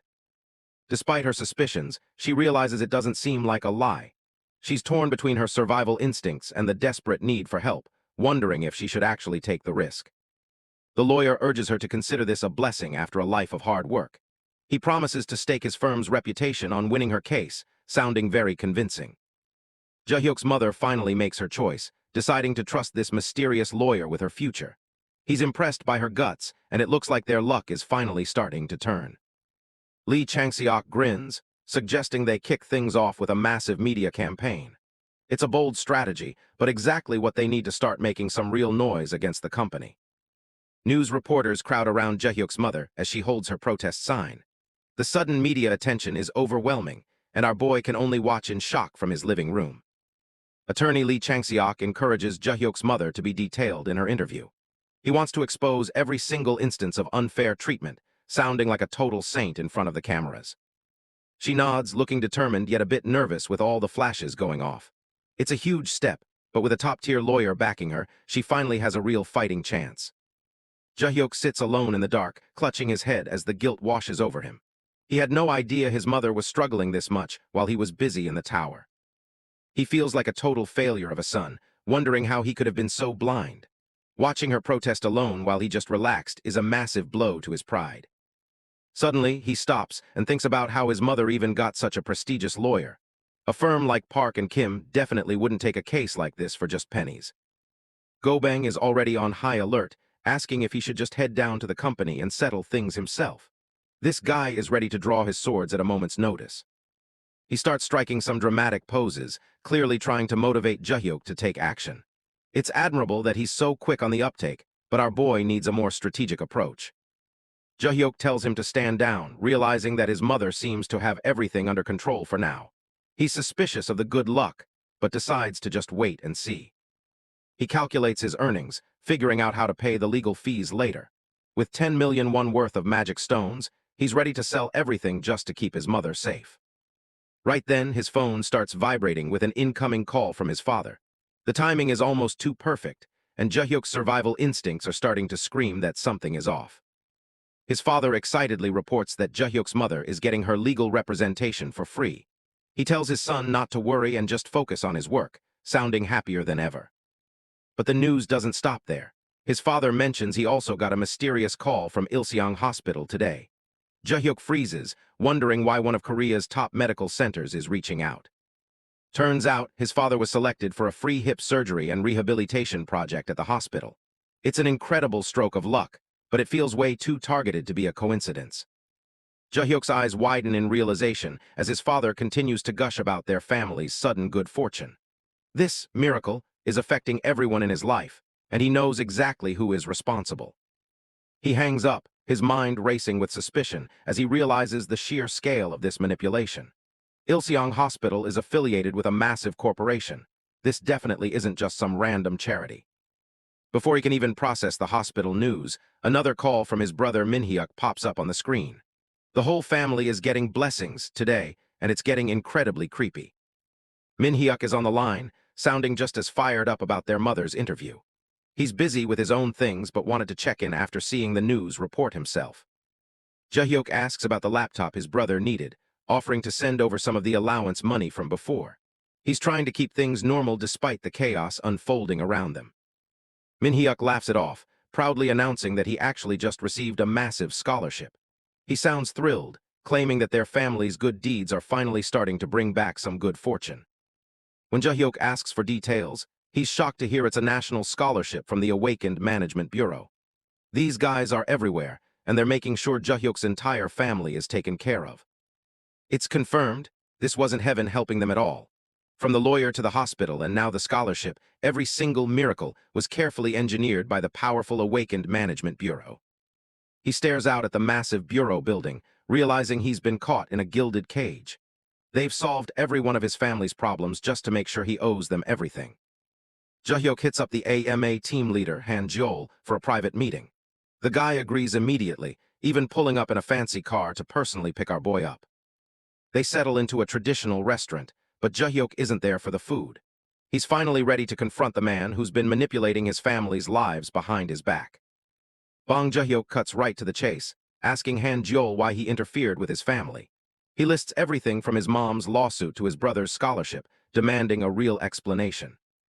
Han-jeol doesn't even try to deny it, calmly flipping some meat on the grill. He simply states that it was absolutely necessary to ensure Joohyuk could focus entirely on the tower. He explains that family troubles would inevitably distract Joohyuk from his tower-clearing attempts. Our boy is stunned by the cold logic, frustrated that this was all done without even consulting him. Joohyuk points out that such high-level care is usually reserved for the Bureau's elite team. He's confused because he's currently only on a standard contract, making this massive investment seem very suspicious. Suddenly, Han-jeol stands up and slams a document onto the table with enough force to make Joohyuk jump. The sudden change in atmosphere is intense, catching our boy completely off guard. He reveals a new ultra-elite contract for special management subjects. It's a massive step up from his current deal, and the sheer pressure coming off the paper is almost overwhelming. With a confident grin, Han-jeol suggests they discuss the terms of this elite team contract right now. He's been planning this all along, slowly trapping Joohyuk with favors and debt. Bong Joohyuk can only stare in disbelief, completely blindsided by the turn of events. He went from a standard player to being targeted for an elite position in just one afternoon. Han-jeol is laying it on thick, offering Bong Joohyuk an elite team contract right at the dinner table. Our boy looks completely blindsided by the sudden, high-stakes proposal from the AMA. Joohyuk realizes the team leader didn't come to play. The guy is fully prepared with a pitch that's hard to ignore, leaving our protagonist sweating over this massive, life-changing decision. Trying to play it cool, Joohyuk claims he isn't confident in his talent yet. He's using modesty as a shield, but the team leader isn't buying his humble act for a single second. Han-jeol suddenly stands up, putting the pressure on. The movement startles Joohyuk, making him realize just how serious the government is about recruiting him for their prestigious elite squad. The team leader isn't letting him off the hook easily. He asks Joohyuk if he sincerely believes he lacks talent after setting an unprecedented record in the tower. Talk about an awkward confrontation. Joohyuk is left speechless by the direct question. When someone drops cold, hard facts about your legendary performance like that, the silence in the room starts getting pretty heavy and uncomfortable. Our boy finally admits he can't argue with the data.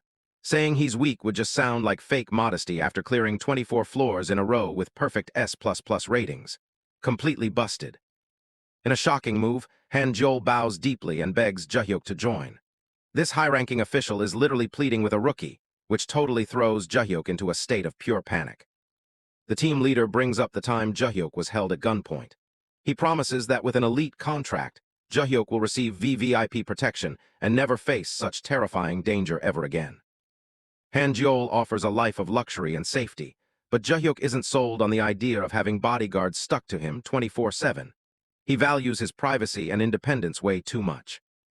One big concern for our boy is his summons, John Cossack, and the guy he calls Meatball. He doesn't want them exposed to the public or caught up in annoying government recording.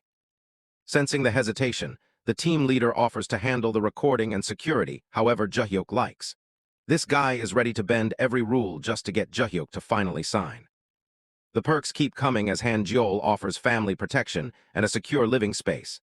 Joohyuk tells himself not to waver, but the deal is starting to look incredibly tempting for him.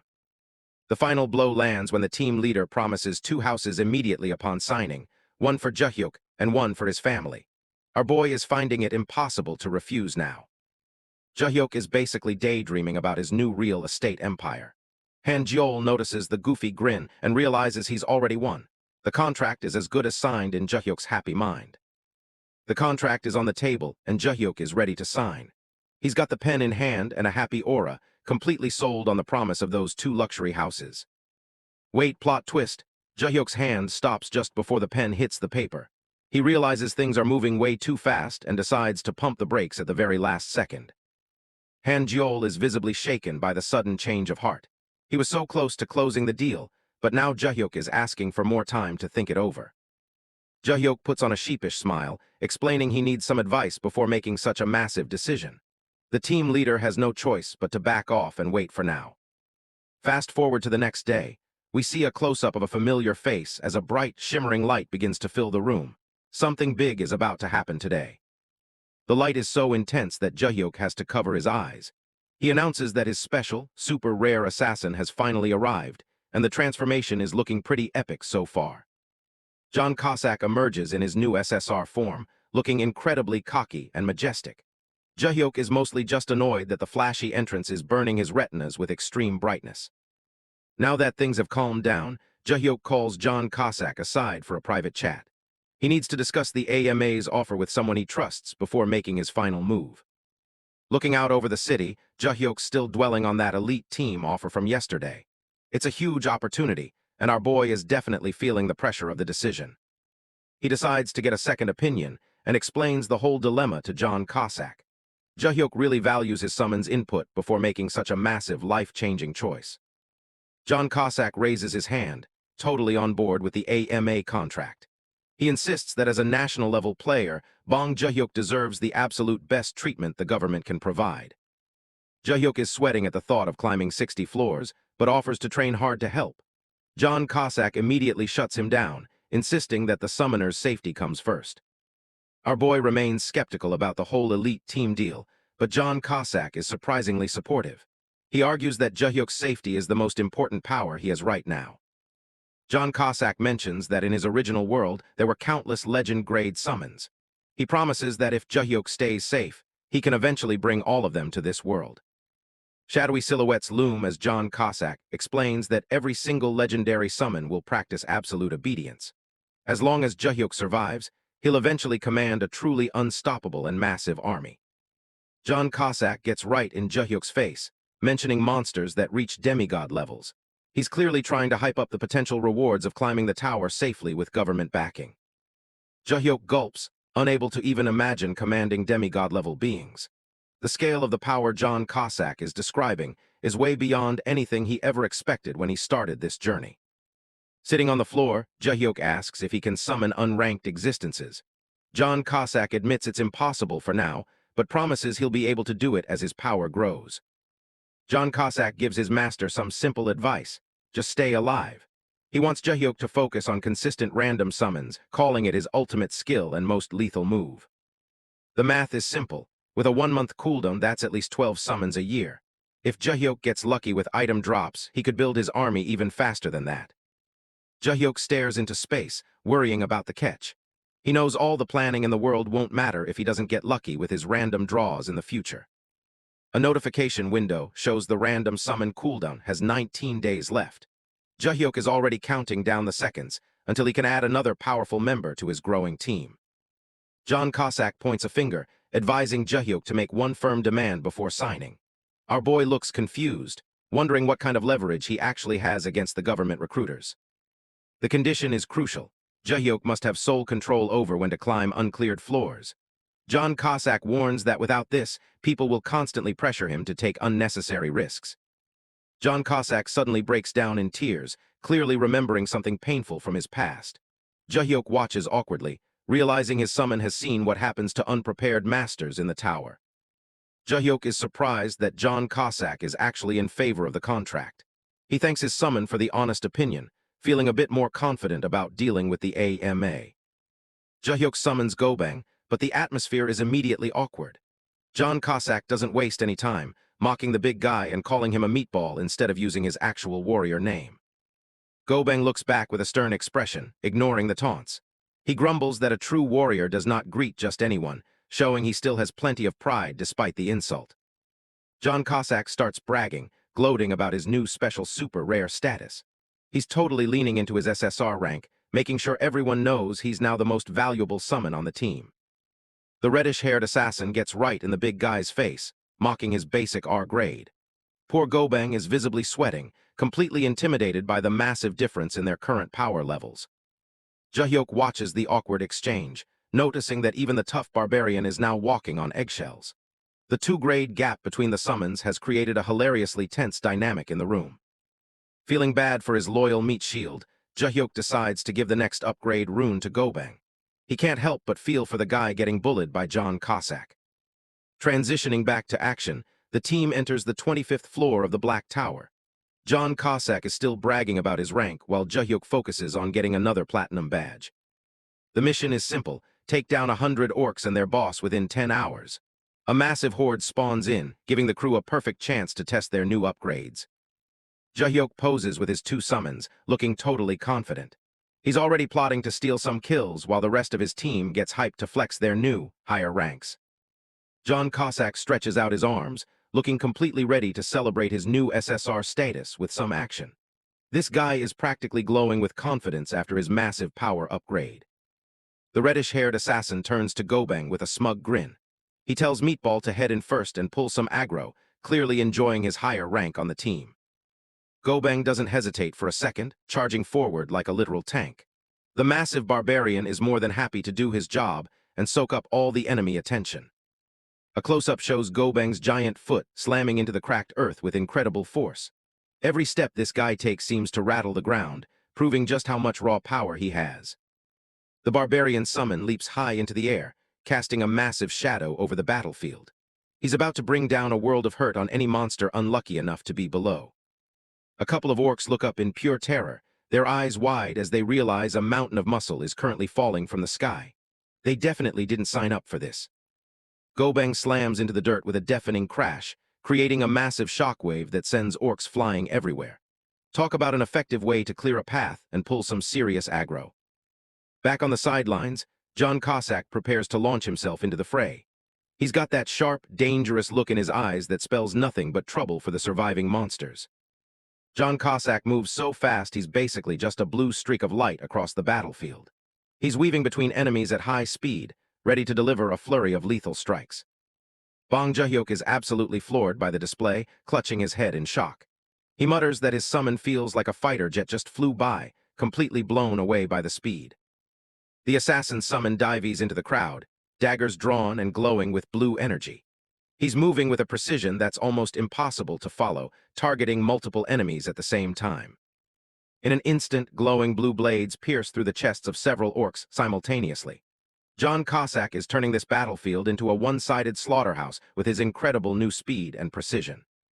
John Cossack activates his blade explosion skill, creating a series of massive blue blasts across the field. The sheer force of the technique is enough to vaporize anything in its path. Joohyuk watches the carnage with wide eyes, completely stunned by the power level. He realizes this isn't just a simple explosion anymore, it's more like his summon is carrying a bazooka. Taking advantage of the moment the assassin landed, the remaining orcs plan to launch a synchronized ambush, surrounding him with toxic energy to cut off his path. All sorts of weapons, from spears and javelins to hidden projectiles and toxins, were hurled at John Cossack. It looked like a total red alert. One of the orcs watched the scene, thinking they finally had the assassin right where they wanted him. Clearly, the monsters hadn't realized they were facing something way beyond their league in this completely one-sided battle. A close-up of the orc's red eye reveals its expression shifting from overconfident to pure despair and heavy shock. They can see the glowing energy of the next attack reflecting in their pupils right before impact. John Cossack's body gradually turned into a veil of light and vanished, revealing that it wasn't his true form at all. From various offensive skills to flawless defense, the SSR upgrade truly shows just how massive of a power boost it has provided. John Cossack suddenly appears right between two confused orcs with a mocking smile. He whispers a quick surprise before they even have a chance to turn around and defend themselves. Using his despicable ambush skill, the assassin makes quick work of the monsters in his path. Heads literally start flying as he cuts through the enemy line with terrifying, effortless ease. John Cossack strikes a stylish pose as blood and energy splatter around him. He looks like he's having the time of his life, fully embracing his role as the team's lethal carry. The battlefield is now littered with the bodies of defeated orcs. It's a grisly scene that perfectly illustrates the massive power gap between a regular monster and a high-tier summon. Only 2 survivors are left shaking like leaves, realizing their entire squad just got absolutely wrecked. Their morale is totally gone after watching their friends get torn apart in seconds. John Cossack activates his poison dagger, mocking the terrified monsters for their pathetic faces. This guy is clearly having a blast, looking more than ready to finish the job with a smile. John Cossack has a sinister grin on his face, looking completely revitalized by his new power. He warns the remaining monsters that the real slaughter is only just getting started. Seeing his summons clearing the field so quickly, Bong Joohyuk realizes he's going to miss out on all the action. He panics, knowing he needs to move fast to get some kills. Activating his shadow step skill, Joohyuk charges toward the remaining silhouettes of the orc horde. He's tired of sitting on the sidelines while his summons do all of the heavy lifting. Our boy leaps into the air, bringing his foot down like a meteor toward the surprised orcs below.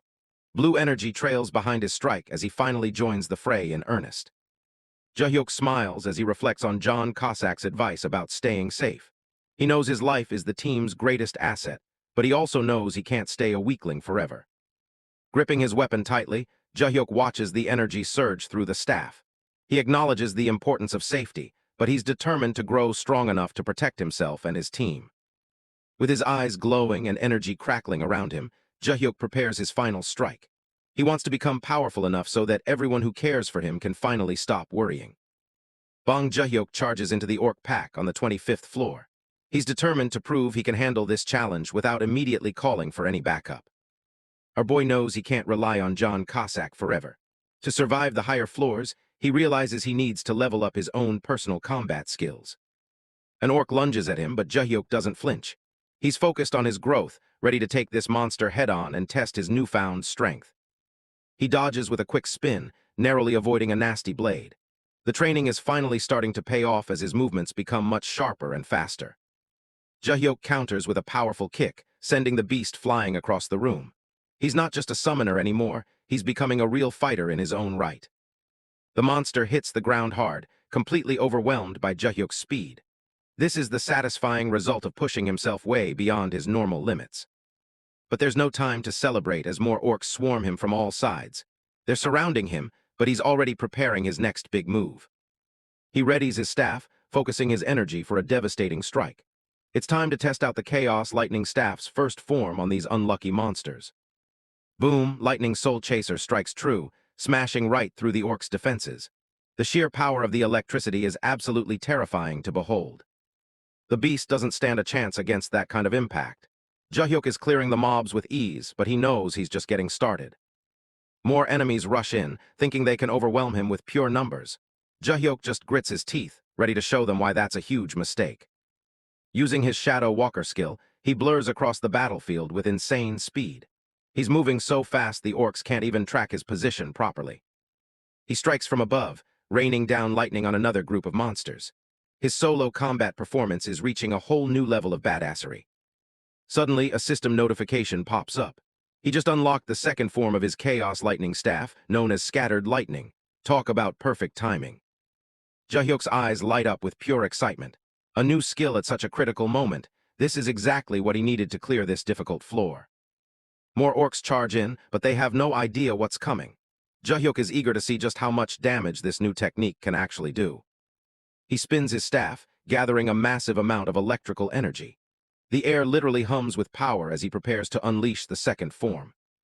Scattered lightning, he unleashes the energy and strands of electricity shoot out in every direction, automatically seeking out their targets. This is going to be good. The entire room is filled with blinding light and crackling bolts of power. It's a total wipeout, leaving nothing but scorched earth and defeated monsters behind. Multiple orcs are fried instantly by the 5 strands of lightning. This AoE skill is a complete game-changer for his solo runs from now on. The system confirms the details. The lightning energy splits perfectly to strike 5 different targets at once. Talk about peak efficiency for clearing out trash mobs. Our boy is absolutely thrilled with the results. He's finally got a reliable way to handle large groups without even breaking a sweat. Look at that grin. Suddenly, John Cossack appears, looking a bit confused by the mess.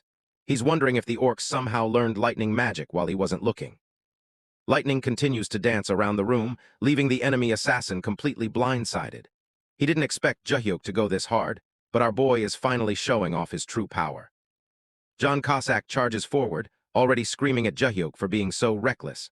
The floor boss is finally spawning, and the elite summon is clearly fuming about the delay in their progress. Cossack lands after his entrance, immediately starting to nag. Our boy Joohyuk just stands there, realizing he might have messed up by showing off his new skills too early. The assassin is absolutely furious, screaming that unlocking a new skill is no excuse for being reckless. He reminds Joohyuk of his promise to clear floors carefully and one by one. Joohyuk immediately folds, stammering an apology while scratching his head. It's pretty hilarious seeing a powerful player acting like a scolded child in front of his own summoned entity. But then a realization hits Joohyuk like a truck. He pauses, his expression shifting from embarrassment to sheer confusion as he processes the dynamic between him and his loyal subordinates. He starts questioning why on earth he's the one apologizing to his own summon. The irony of the situation is finally sinking in, making our boy feel a bit ridiculous. The more he thinks about it, the more pissed off he gets at himself. He vows that inside the tower, he's going to be a total badass instead of a wimp. Cossack just wipes some blood off his face, while Joohyuk gets all fired up. He tells the orc chieftain to bring it on, acting way tougher than he actually feels inside. Joohyuk charges forward with his staff, ready to crack some skulls. He's determined to prove he's not just a cowardly summoner, but a warrior who can handle business on his own. But his confidence disappears in an instant when a massive shadow looms over him. He freezes mid-charge, realizing he might have spoken too soon about wanting the boss to show up. Talk about bad timing. The orc chieftain appears right behind him, looking absolutely terrifying with those glowing red eyes and massive tattoos. Joohyuk quickly realizes he's in way over his head. As the massive axe swings down, Joohyuk screams for help at the top of his lungs. He instinctively calls for Cossack, his inner wimp completely taking over the moment things get real. Fortunately, John Cossack dashed in and rescued him from the attack just in time, wearing a loyal smirk. The boss's weapon was ground to a halt against the assassin's blades in a brilliant shower of sparks. Joohyuk is trembling, his face turning purple from the sheer terror of almost being crushed. He admits to himself that he really should have just listened to Cossack from the start. Safely behind his summons, Joohyuk points at the boss and demands they get it out of his sight. Gobang stands ready as the boss prepares to engage the two elite summons. The orc chieftain lets out a monstrous growl, looking extremely annoyed that its prey is hiding. This guy is a total beast, and he's clearly not going down without a fight. Cossack and Gobang step up, promising to protect their summoner at all costs. Meanwhile, Joohyuk is literally hiding behind a rock, watching the action from a very safe distance. It's time for the counterattack. Gobang, our literal meat shield, charges forward with Cossack right behind him. They're moving as a perfect unit to take down this massive 25th floor boss. The battlefield turns into a blur of motion as the summons engage the chieftain. While Gobang draws all the aggro, Cossack circles around like the elite assassin he truly is. Gobang focuses his immense strength into his glowing hand, preparing to intercept the boss's next move. This guy doesn't need weapons when his bare fists are basically blocks of solid iron. The chieftain swings its massive axe, but Gobang is faster than he looks. He reaches out with a steady hand, ready to prove why they call him the ultimate meat shield. In an incredible display of strength, Gobang catches the chieftain's giant weapon with his bare hand. The impact creates a shockwave, but the tank doesn't even budge an inch. The orc chieftain is completely stunned, eyes widening in disbelief as its strike is stopped. It never expected a mere summon to possess such overwhelming physical power and absolute tankiness. With the boss's weapon trapped, Gobang prepares to deliver a crushing blow. He jumps high into the air, putting all his massive weight behind a devastating strike from above. Gobang slams into the chieftain like a freight train, pinning the massive boss down. The chieftain can't even move under the raw pressure of the legendary tank's summon's weight. This is the perfect opening for John Cossack. He teleports right behind the distracted boss, ready to trigger his despicable ambush skill and deliver the final, crushing blow of the raid. John Cossack finishes the job with a flashy move. Mission accomplished. Joohyuk cleared the 25th floor, leveled up, and walked away with a massive pile of mana stones as a reward. Not only did he win, but he secured an S++ rank clear. That legendary performance earned him another platinum badge, finally opening the path to the tower's 26th floor. This achievement triggered a massive bonus.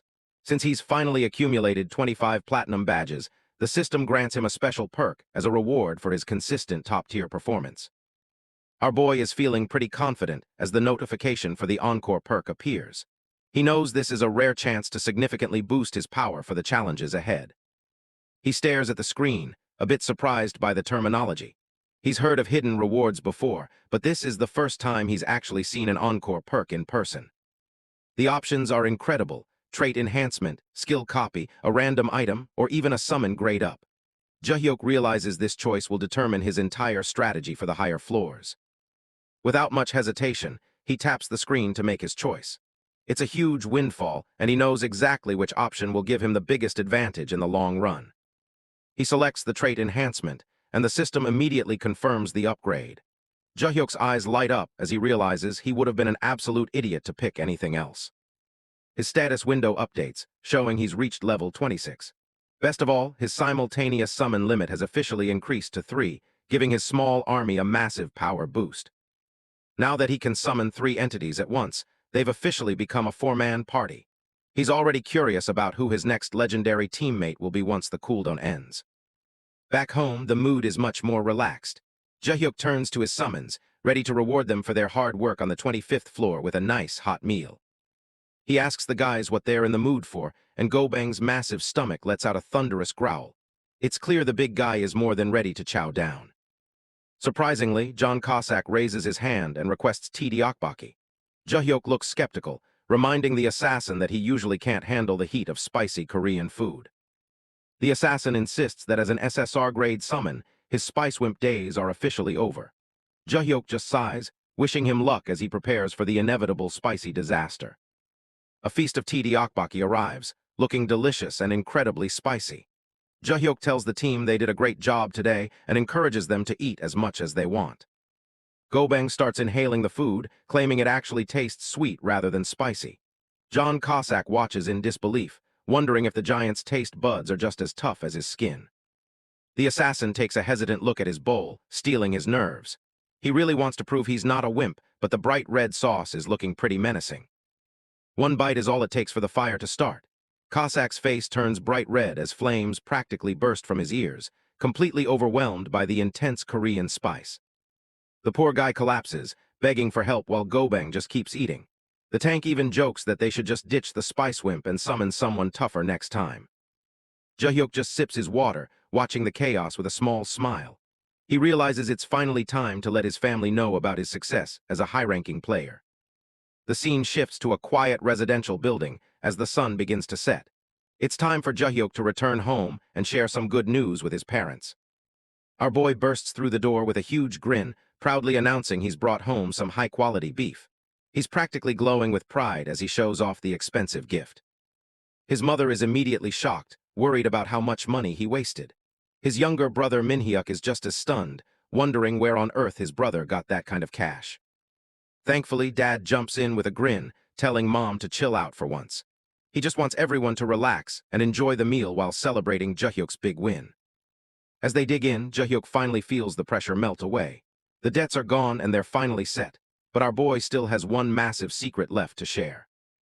Joohyuk decides it's finally time to drop the bombshell.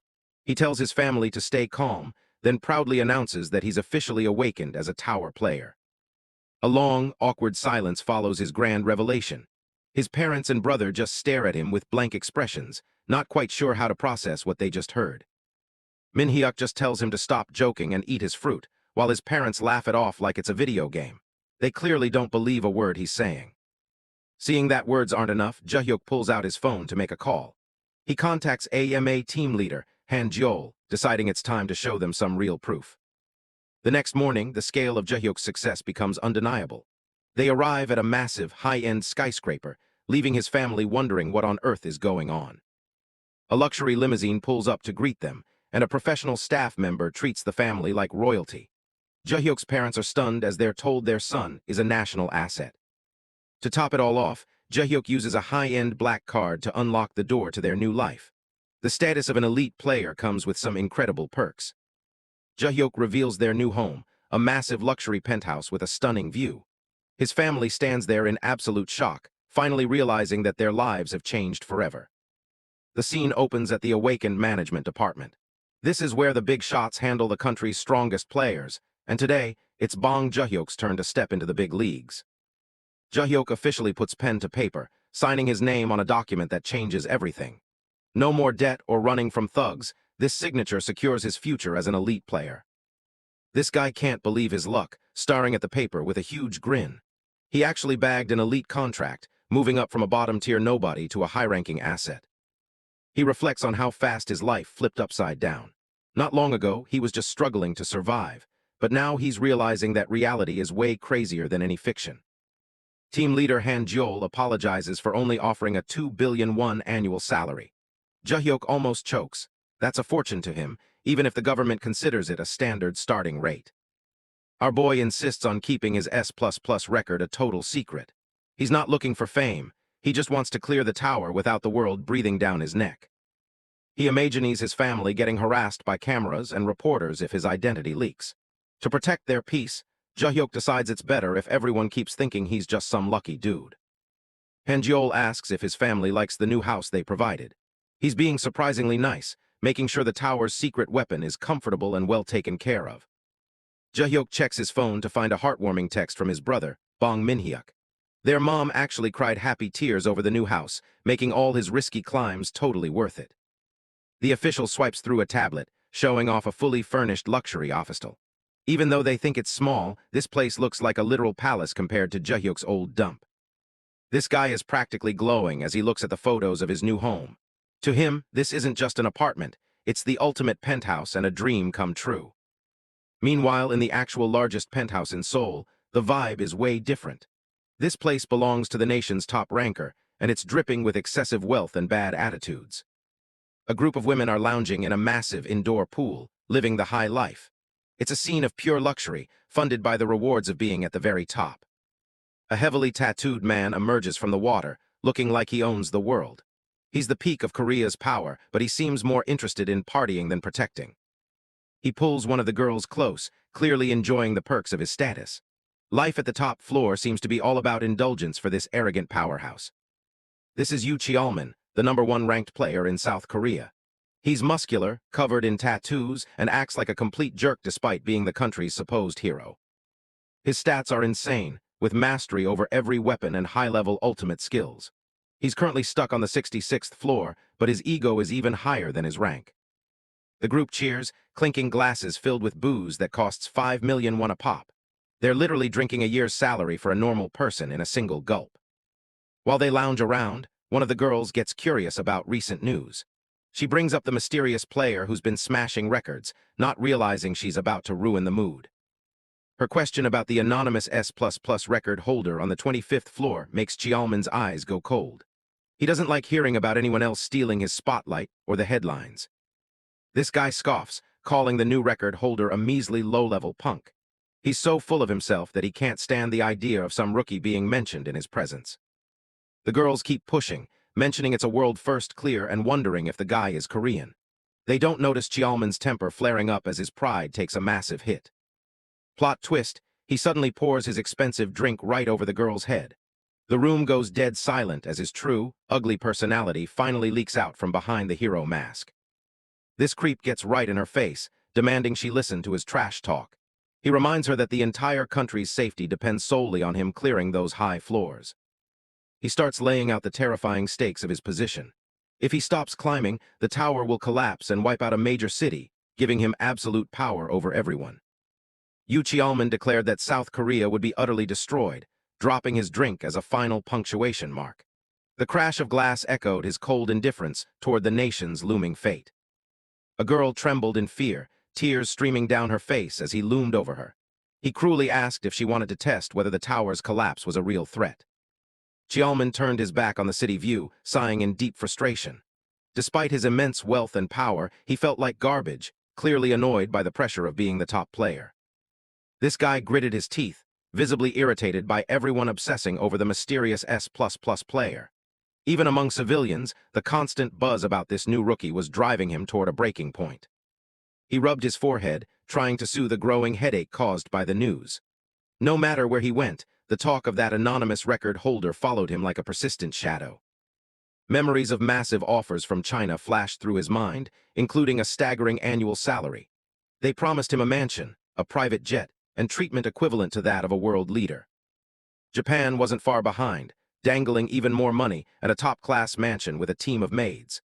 The temptation to abandon his country for pure pleasure was becoming nearly impossible to resist. He grumbled about remaining in Korea for months, struggling to clear the 66th floor. This guy felt insulted that people were yapping about a rookie who only reached the 25th floor. His eyes glowed with an eerie light as he seriously considered naturalizing elsewhere. The burden of the 66th floor was weighing heavily on him, making a fresh start elsewhere seem very tempting. The 60s floors were described as the brutal beginning of the undead section. On the 66th, terrifying ghosts called specters appeared, completely ignoring physical attacks while requiring specific elemental strikes. Demonic energy from these creatures was far more terrifying than any common fiction. Just one attempt against them could leave a player needing 3 days of rest from the intense mental shock. Even with elite accessories, elixirs, and light attribute weapons, Chialman barely made it out alive.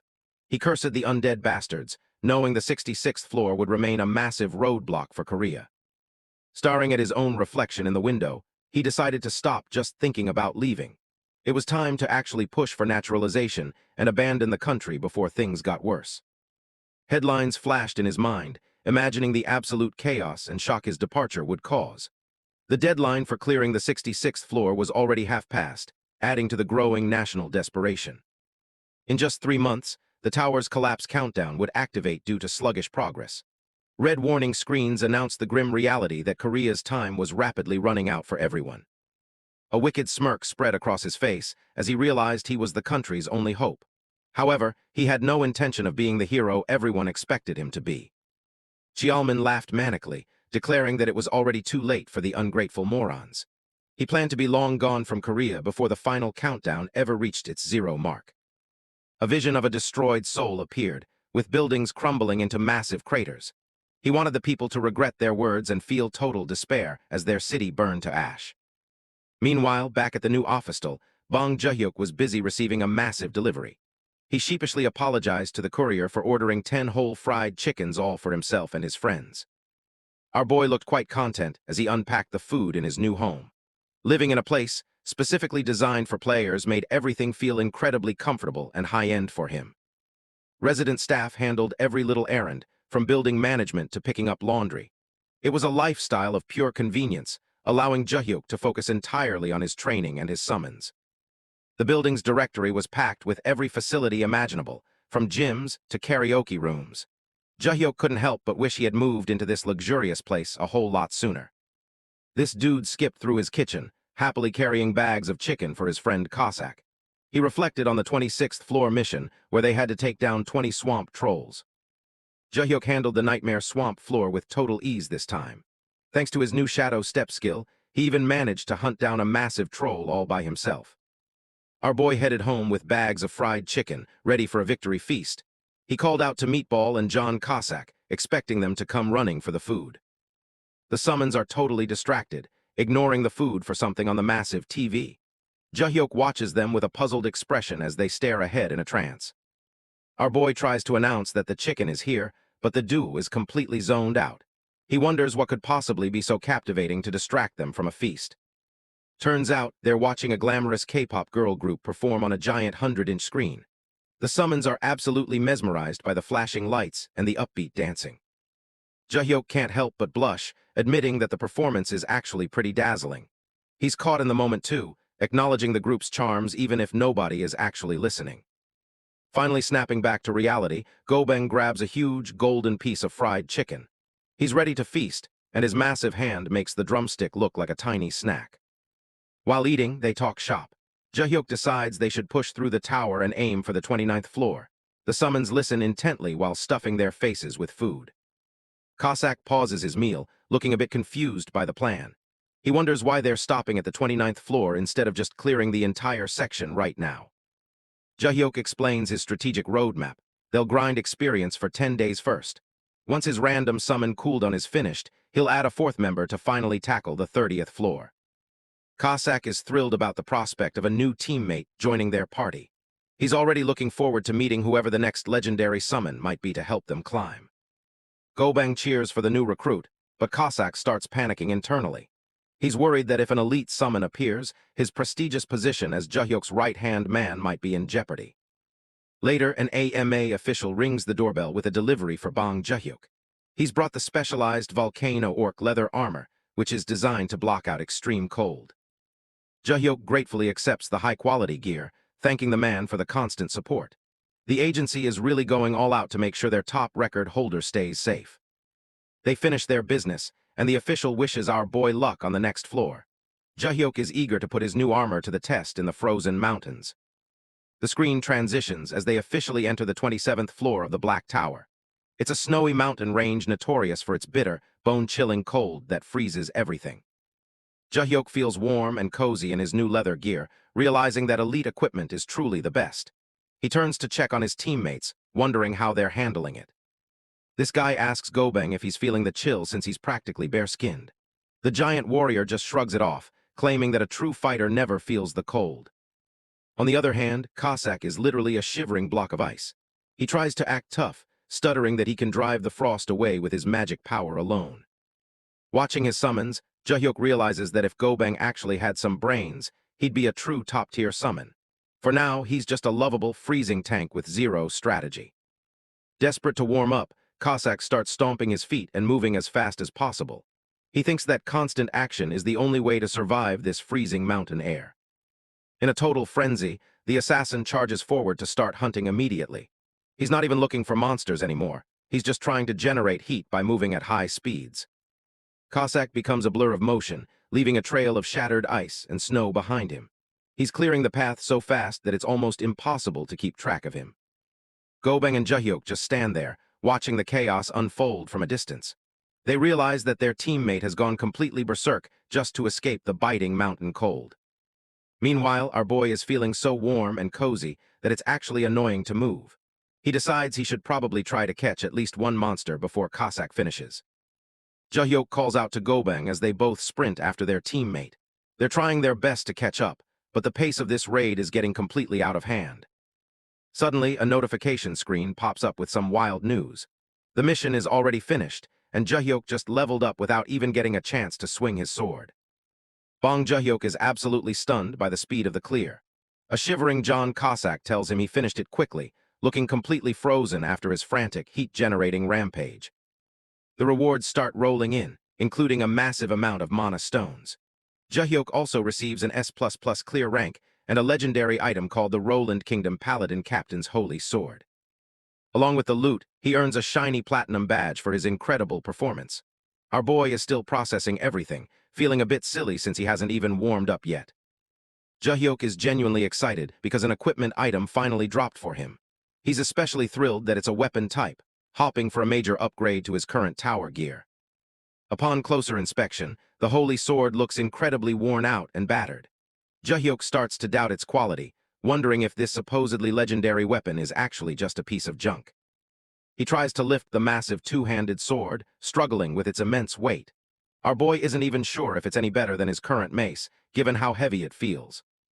Feeling a bit disappointed, Joohyuk decides to just toss the sword into his inventory for now.